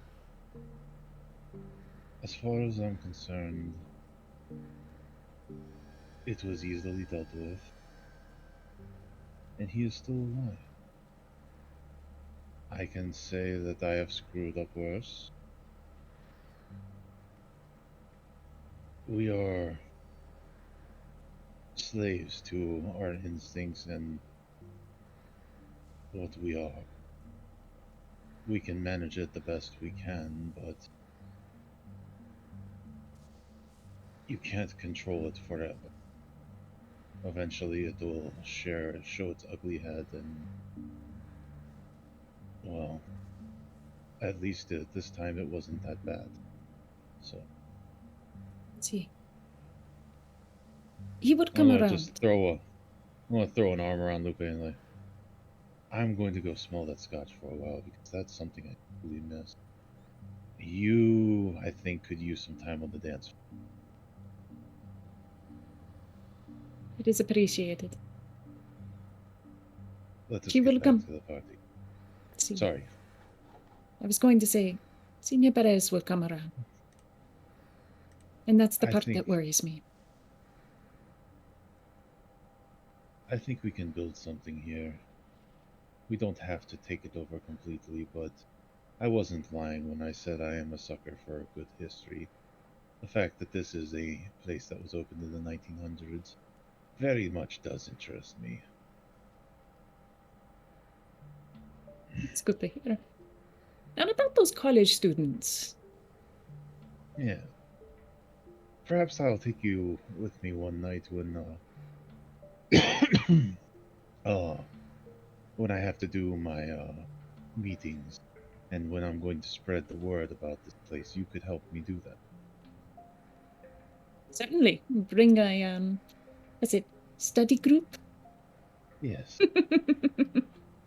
We have to I'll get some of my favorite students around, and maybe we can take them out, show them the place, and get the word spread about the campus for the new watering hole that's off 6th Street that they don't have to fight for drinks.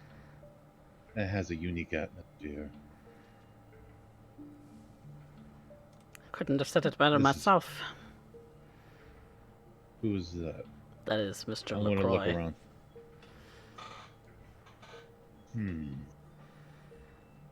How long have you been here? Long enough. And what can we do for you, Mr. LaCroix? Well, seeing as you're back,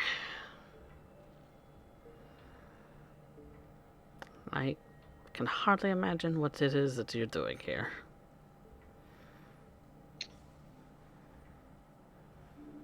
Oh, just patrolling and seeing to places in our domain. Of course.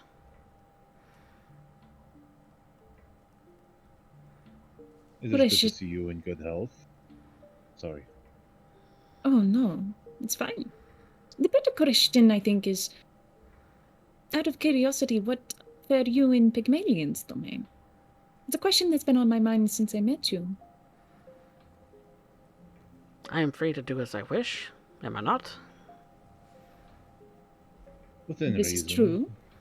And the but- rules. In an anarch city, there is no rules.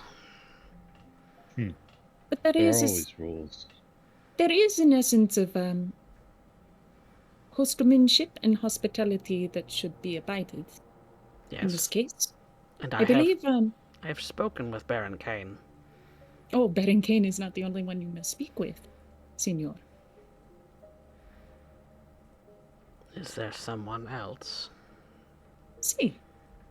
You see, this particular area has been allotted to Pygmalion, and as such, I believe you should speak to the face of this group.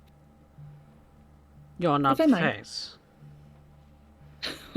No, I know I'm cute, but Certainly think like one. Well, you know, we all work to protect what is ours. That we do. if I might, I would actually like to invite you to meeting with the with the coterie face herself. Of course, Mademoiselle. this will be on a neutral ground that See. we can discuss and agree to. Of course, I wouldn't have it any other way. Right. Perhaps, do you have time tonight? Seeing as I seem to be imposing on you. And Lupe will go ahead and dial Pax.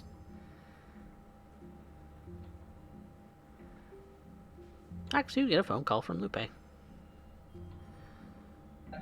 She answers it hastily. What can I do for you? You wouldn't believe who we happened to meet on the road. Who might that be? Signor Lacroix. Shit. Coincidentally, I offered for her a meeting tonight with you. Do you happen to have the time?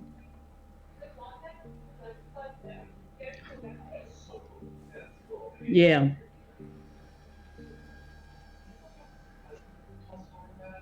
Where at, Senorita?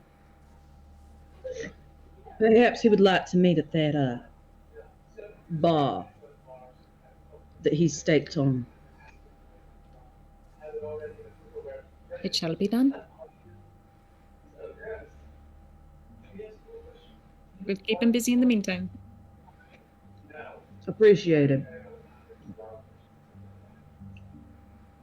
Lupe will go ahead and wait for Pax to end the call.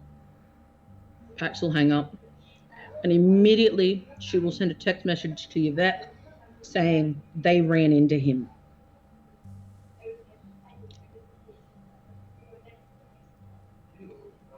And Lupe, as soon as you're finished with the call, Mr. LaCroix takes the phone out of your hands and smashes it on the ground. Signor, You must be careful with names.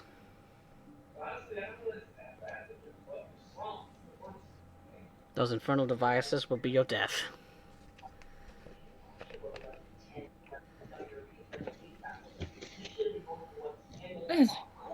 I'll take your word for it. Trust me, you don't want that. No, I suppose not.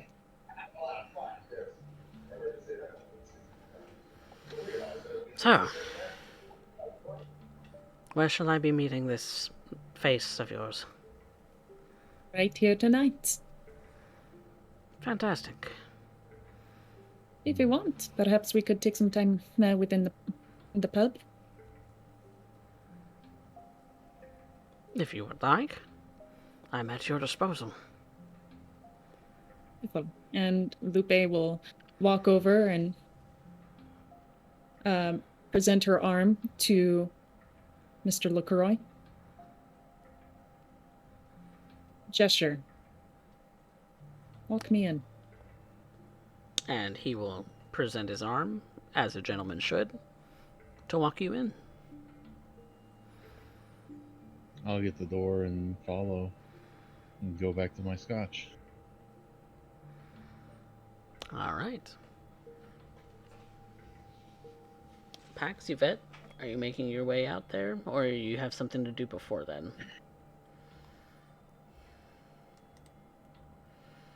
The moment Pax finishes messaging Yvette, she's going to go jump in her car and head out that way. All right. Am I finished with the task at hand, or am I still on guard? Your relief for the night has already arrived. Okay. Well, then I guess this interrupts my hunting opportunity. So, start making my way out. There's a concern, certainly, especially with anything involving Jacques. But the situation, something I wish could be avoided, but alas, it is what it is. It is what it is.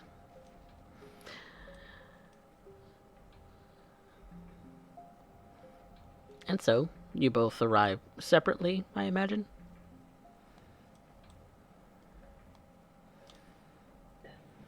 Yes. Alright. So you both arrive in your separate vehicles to the pub. And when you arrive, you do see that Lupe is sitting next to Mr. LaCroix in a table, kind of set off in the corner.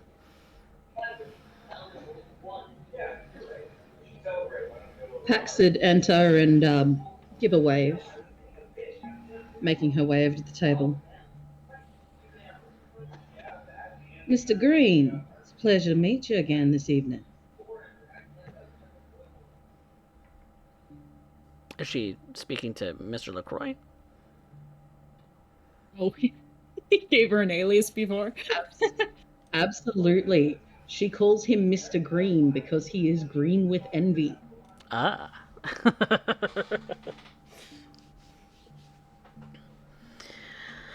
It's a pleasure.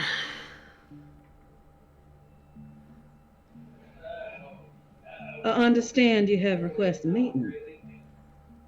Well, your friend, co-mate, someone named Vanessa, was it? Insisted that I meet with you. Yes, I had asked them to. I'd heard wind that you'd been hanging around, and I was a bit concerned. As have I. What for? I'm concerned for you. The lot of you. What about us, Mr. Green? Well, it seems that Miss Vanessa seems to be very flippant with the use of names over the course of cell phones.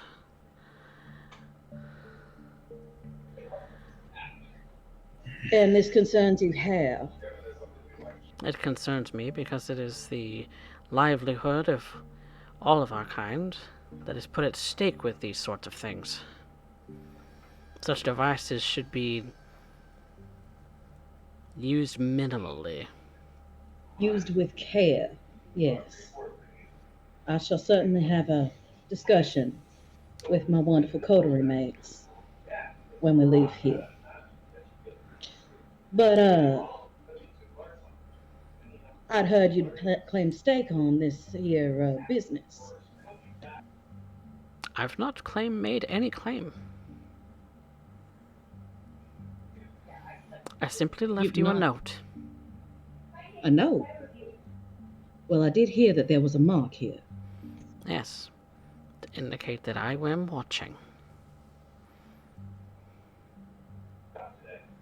And what need would you have for watching us? You are in possession of something that I care deeply for. And he looks over to Yvette. It only makes sense that I keep an eye on my childer. As she makes her way through this life. Yes.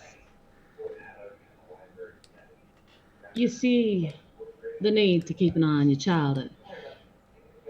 But to my understanding, your child hasn't requested your assistance.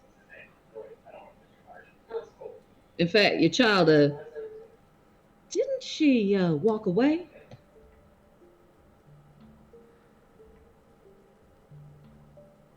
That doesn't mean that I don't keep a watchful eye. I don't meddle. Leaving a note is meddling, sir. I hardly doubt that something as trivial as a note indicating that, yes, I am here should you need me, that's hardly meddling. Meddling would be something more akin to an investment opportunity. Really? Or so I've heard.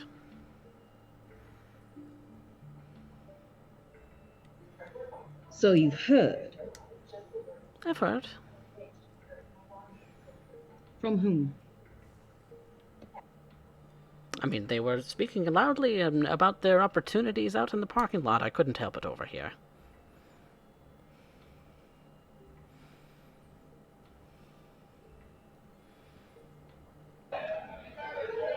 Mr. Knight here and Miss Vanessa were promising the owner, Mr. Brock Perez, I believe, the opportunity of a lifetime.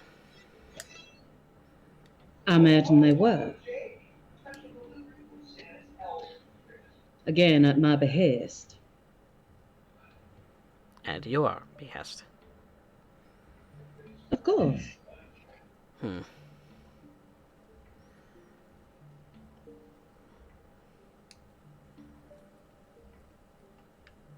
Well, You seem displeased. it's certainly not how I would have done things, but of course, you all are fledglings. I can understand that mistakes be made. I don't believe I asked for your advice, sir. In fact, the only person I've asked for advice is, well, Miss Yvette. And where do you think that she learned all that she knows from? Doesn't matter to me. I just want to make a point that it is rather presumptuous for you to say what is and isn't meddling in our affairs, when you yourself seem to not understand that, one, you tread on the sanctioned areas bequeathed to us by Baron King, regardless of his hospitality or not. So you've been accepted Would to not- Pygmalion, Miss Vanessa. I can Baron say that King- she hates.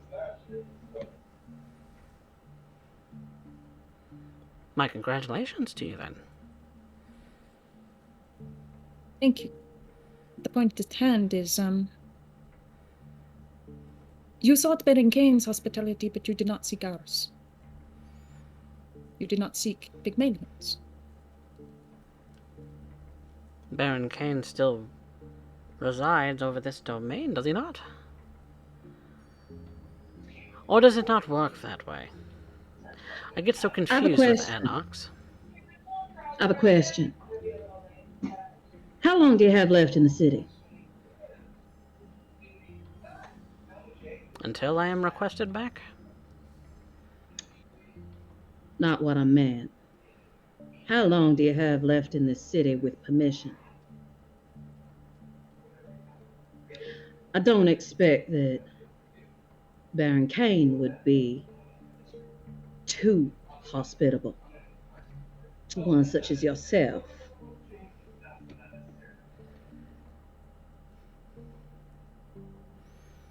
He is hospitable as long as I need him to be. For how long? If I went to Baron Kane right now and asked him if you still had permission to be here, what would he tell me? He would tell you that I have only just arrived. Oh, As I have only just arrived. So that would Yes. mean you left and came back. I have only just arrived. I would like to end up offering or using insight real quick. Mhm. There's Yeah, I was- something he just said that I think he just implied something that is worrying. Yeah. Yep. That he has some clout over the Baron. Make me a wits insight. I know, yeah, we all know precisely what's going on, and I'm mad about it. I think he's giving I'm off going the to rouse impression the that blood. literally until the Camarilla calls him back, he can stay as long as he wants. There's not a damn thing that the Baron can do about it. Or maybe can't in some way. Be it leverage or more accurately, he keeps shifting when it is the Baron thinks he's accepted him. That'll do.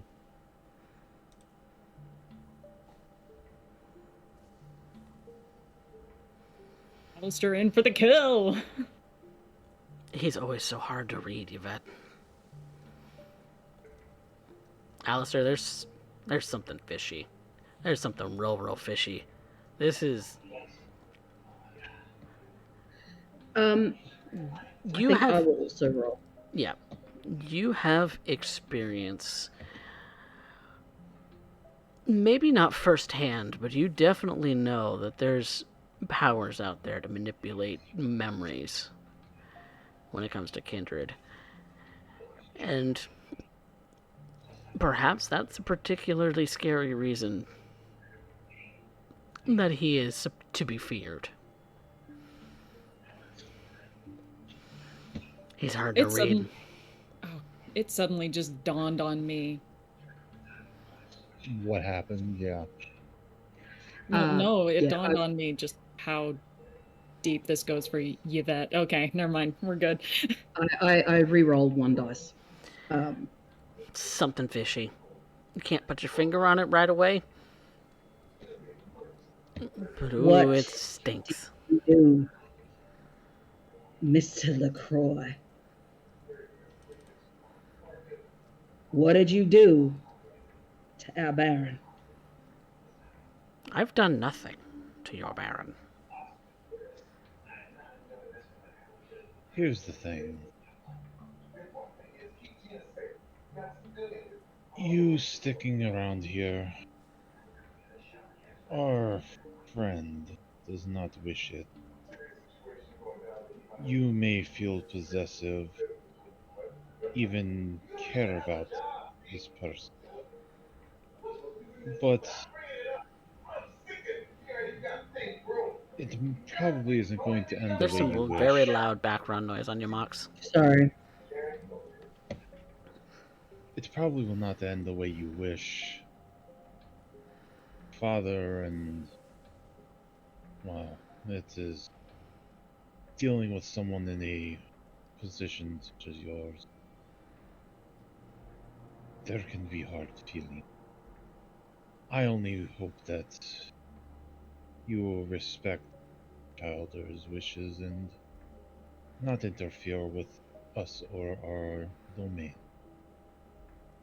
And allow you to be hunted. As is the Hunted. inevitable consequence.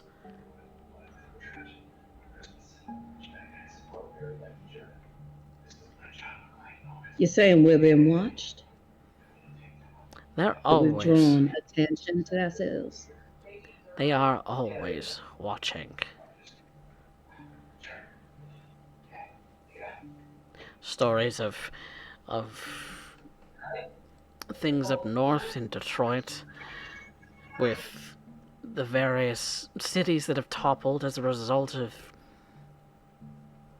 human meddling in our affairs. You sound almost as paranoid as me. There's one thing that is being forgotten here. This is not Camarilla. This is not your domain. This is, quite frankly, a different area. You may care about your child, but these are our mistakes to make. These are our lives to live. Trying to take that away from an anarch, well, you are older than I, you know the history. And this is why anarchs repeatedly, time after time, are hunted. never do they survive when hunters who have the backing of the government get involved. I am telling you all right now that if you are not careful,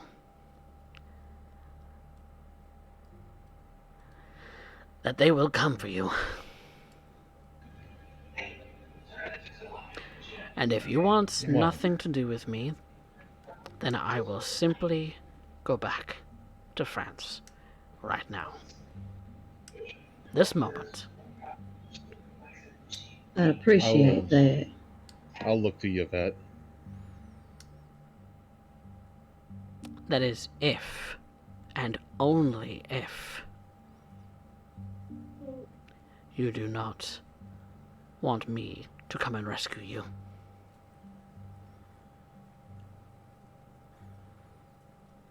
I'm From looking to what? Yvette.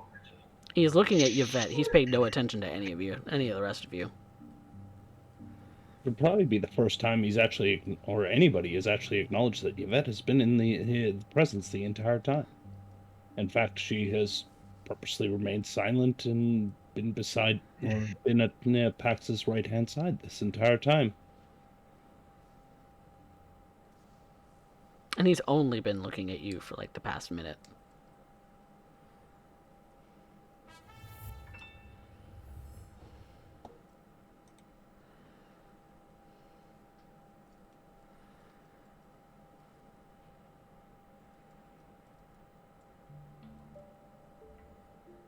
I will leave now if you wish it. But that will mean that I cannot welcome you home.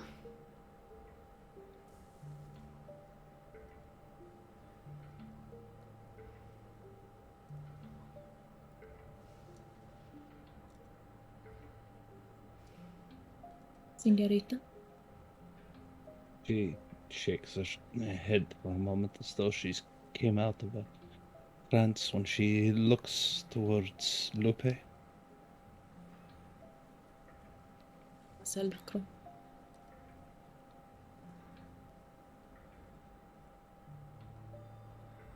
I believe this is your answer to me.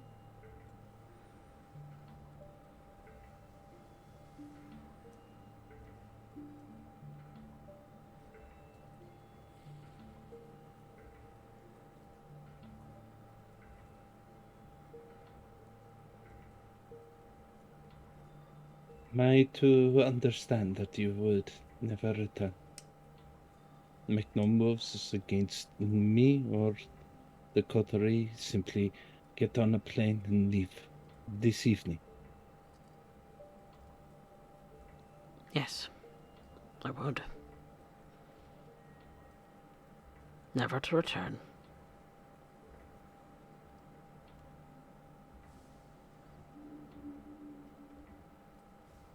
But I also will not be able to help you should things go badly here. I won't be able to protect you or your family.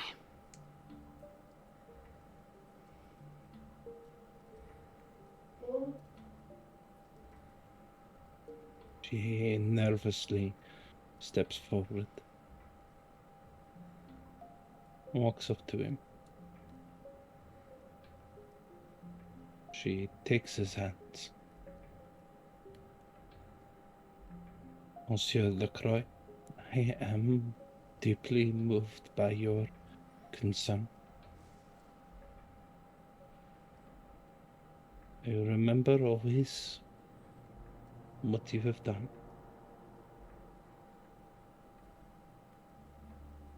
And only wish you safe travels. I will miss Perry.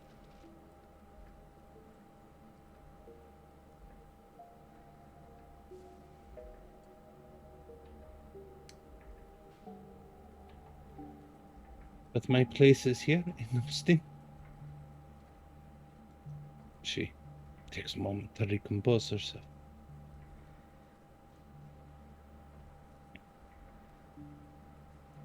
This is my coterie.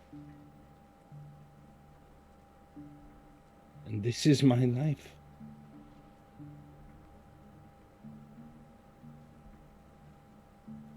I would simply see you out in honor of the graces that have been bestowed upon me by right of blood passed from me, from my sire. And I only wish you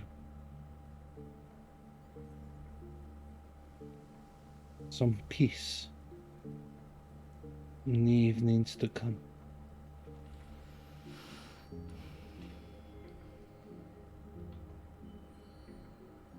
She releases his hands and takes a step back before going back to Pax's right-hand side.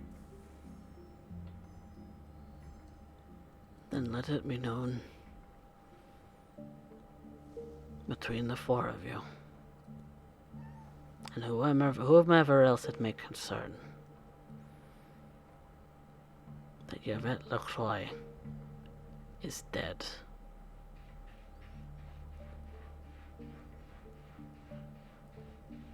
And Yvette,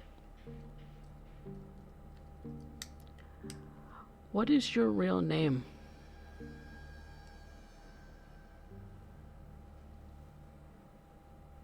Because with those words, memories start flooding back to you.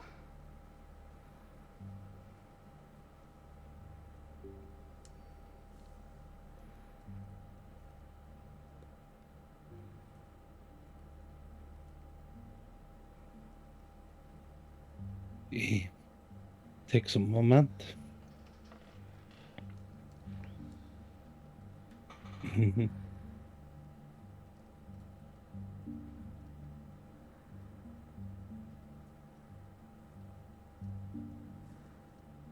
She ends up being overwhelmed with this scent.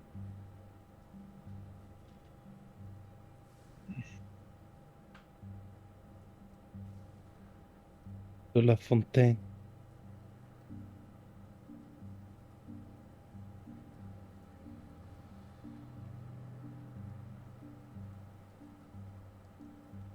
De La Fontaine was my name.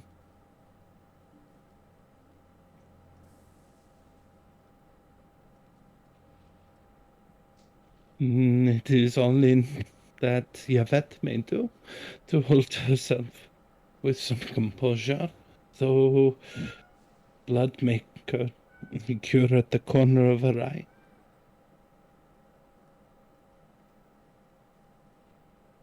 Jacques Lacroix stands from his seat, not looking at her again, stands with purpose, and leaves out the door.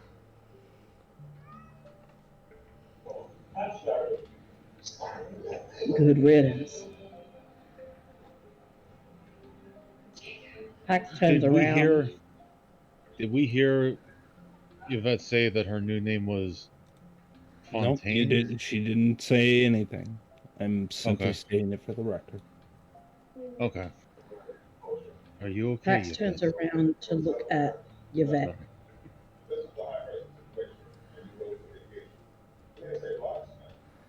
What was that?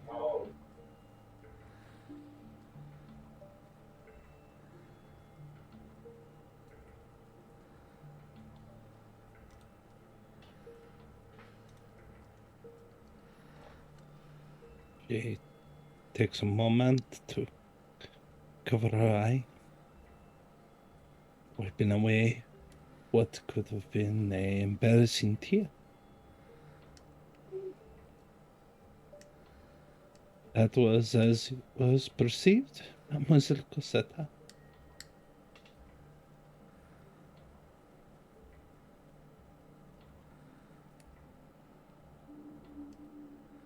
No longer am I Lacroix. Not in the eyes of any Ventrum. I am caitiff.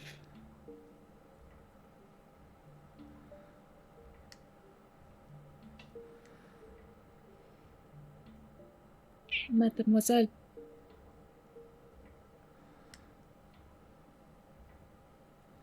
If you were not LaCroix,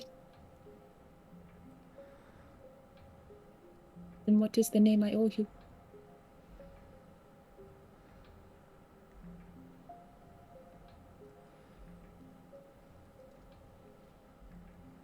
She stands up. Pardon. I must go. She... As Yvette is going, or who we know as Yvette is going, Alistair's just going to hold up a handkerchief as they're leaving, or she's leaving. She takes it for a moment and she covers her face as she exits out. It's not until she ends up getting outside does she look at the blood that has left her tear ducts staining the napkin. She tries to compose herself for a moment as she stands outside. She probably doesn't get more than maybe half a building away in the back alleys before she grabs hold of a trash can and hurls it across the street. Starts kicking dumpsters with everything that she has, throwing trash and tearing down ladders. She is furious. Unholy fury that ends up taking her. Or just some way to end up unleashing something inside.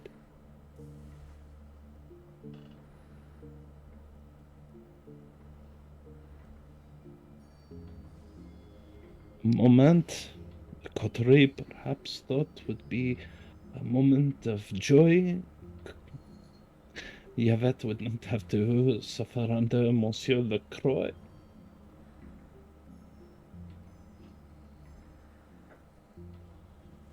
And yet she does so with pain.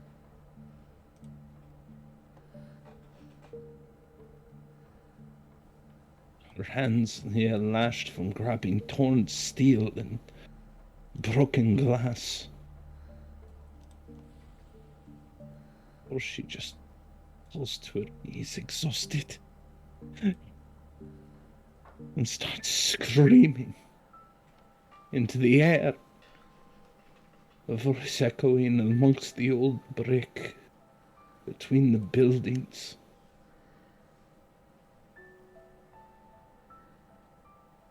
A rage and sorrow that finally cracked through.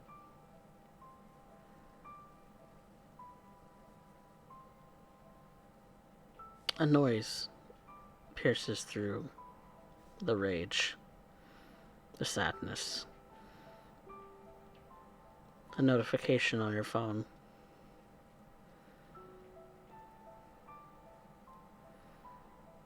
And when you open it, you see it's a text message. It's from Dale. Couldn't sleep. How's work going?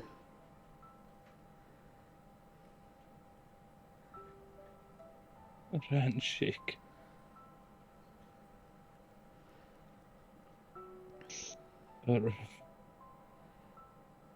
She tries to bring herself to send a message. She has a hard time reading his words. Blood on the screen falling from her face.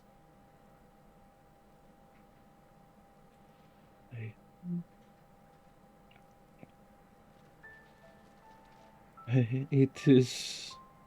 went well. Just got some bad news, is all. What are you doing tonight?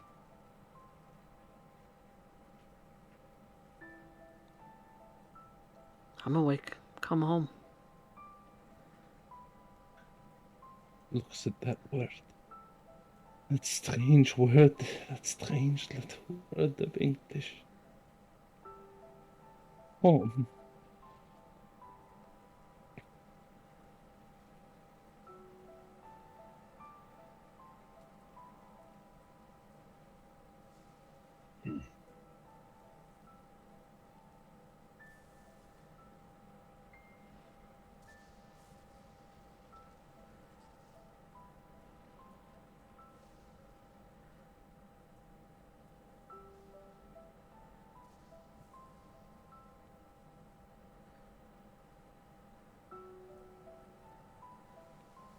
Perhaps a moment. She tries to hold herself as she stands. Legs shaking, hands aching. She just wipes herself with a handkerchief of her promotion night, wiping away the screen. She starts to stumble back on from the alleyway. Almost appears perhaps drunk or something. She's not walking in a straight line. She's holding herself up from the wall.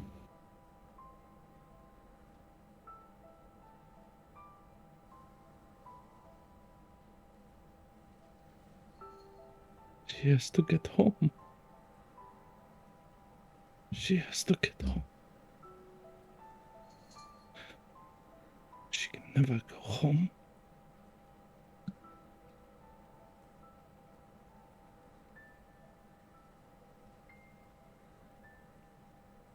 And I believe that is where we're going to leave the session for tonight.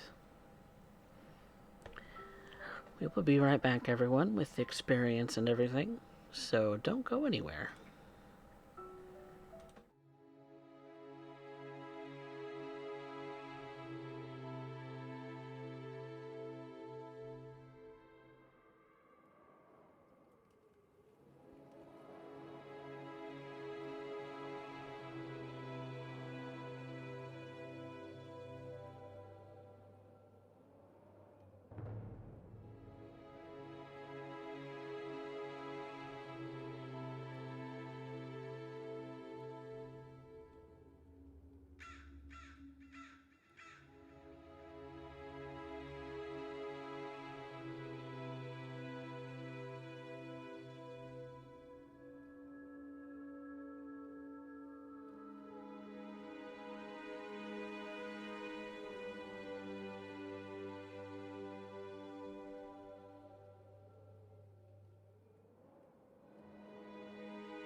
All right, welcome back, everybody.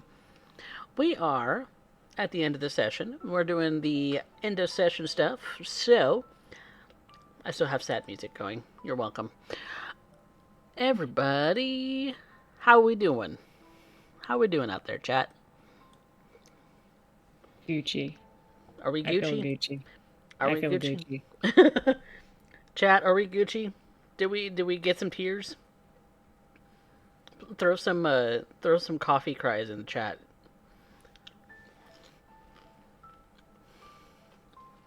Because we had some sad moment at the end there. Yep. God. We love sad around here because tragedy is my Oh. shtick. I do sad. Y'all. Sad moments make me weirdly hype. I love sad moments. I'm always happy when I can stick the landing. Yes, queen. Yes. Spam all the coffee cries. Get it. I think we already know what's got best seen this session. I think we do. Yeah. But we have some things to address before we get to that. So, who recovered some willpower out of our team? I did, but I I didn't. I don't think I spent willpower. Paxton. I did. Yay. I did. Yay. Holy shit, I did. Got that. I actually managed to get a desire that would actually do it. Woohoo! Thank you, Alistair. Hey, I did something good. Hey, Lamau. Yeah. I'm not used to that. Well, you helped Pax recover willpower. Good on you.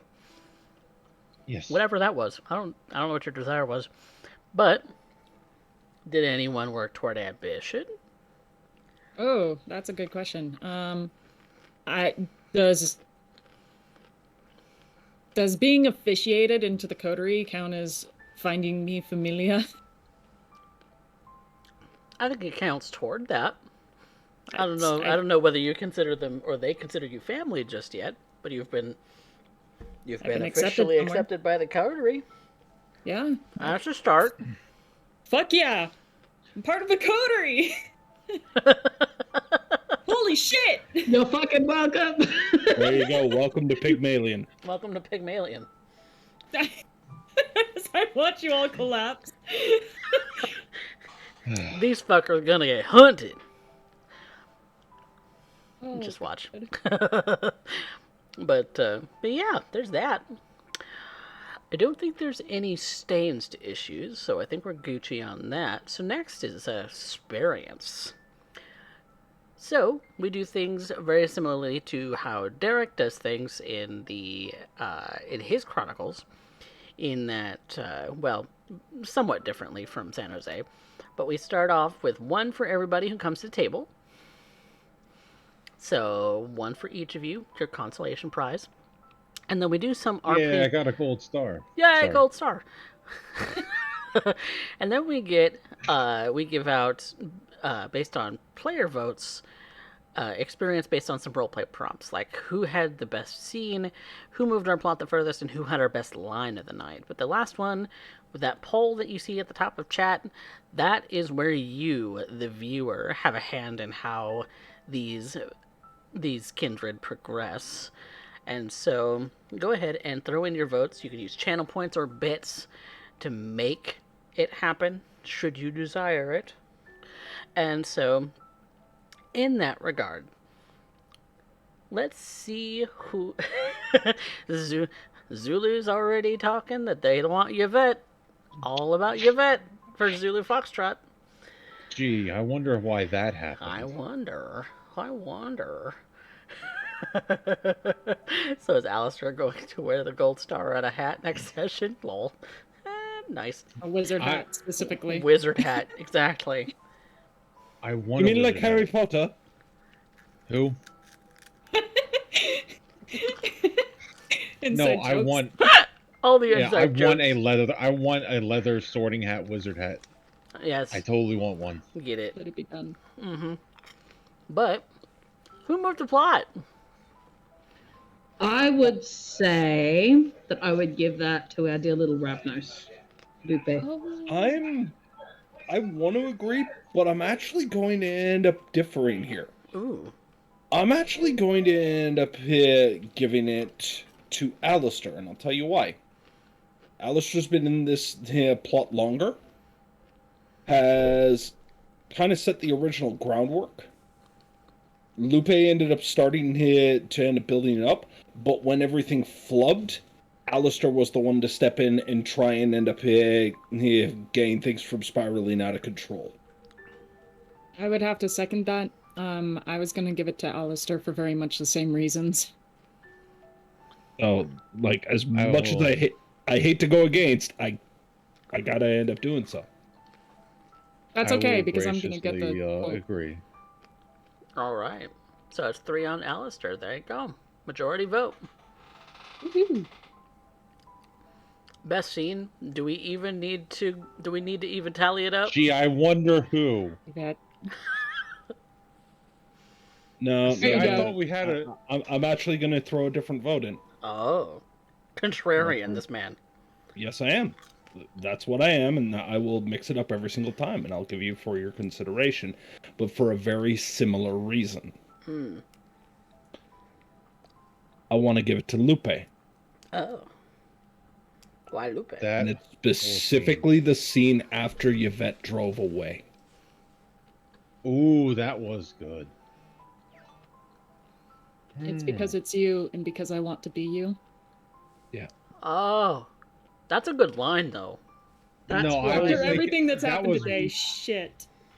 That's what my line was going to be. no, that line with this conclusion, if it doesn't get best, it gets best line. I agree. Because of it. Lupe has only seen the finish, like the sheen and all that. The polish. Mm-hmm. This is one of the few times where she sees under the hood. I'll take best In line my for that, mind- but I still think the best In scene my goes to mind- Yvette. Yeah, in my mind, it's either that whole scene with Yvette, because that was some great role playing, Derek. Yeah. Or The box scene. honestly, yeah, the whole box scene with me and Mox fucking with Lupe. Lupe was That was hilarious. That was fun. So That was fun. It's got to go down to that. I'm just a sucker for when something hits. Yeah. You know? Oh yeah, I definitely think that should win line. But Personally, No, the one that should win line is K. Good. Yvette best scene, Lupe best line. That's yeah, I'll my agree. vote. Yvette best scene, Lupe best line. There you go. There you have it. The cast has spoken. And the poll is finishing up. So get your last minute votes in. Oh. 10v10 thanks to Volvo for contributing for 8,000 channel points. It's a tie. Alistair and Yvette with 10 votes each. Wait, what the fuck did I do? I don't know. They loved you. Looked pretty. They really, really loved you. Oh. It's Volvo's fault. He's giggling. He's cackling in the back of his head. God. That's okay. I love Volvo. He's awesome. We love Volvo. Volvo is top-notch waifu hunter. And we have 3 waifus in this coterie. That's why it's called Coterie Harem. It really is, though. 3 waifus and a queen. Yep. There you go. Originally, it was Urian Doyle and his harem of devil-worshipping girls. Horse of Satan. The horse of Satan. Yep.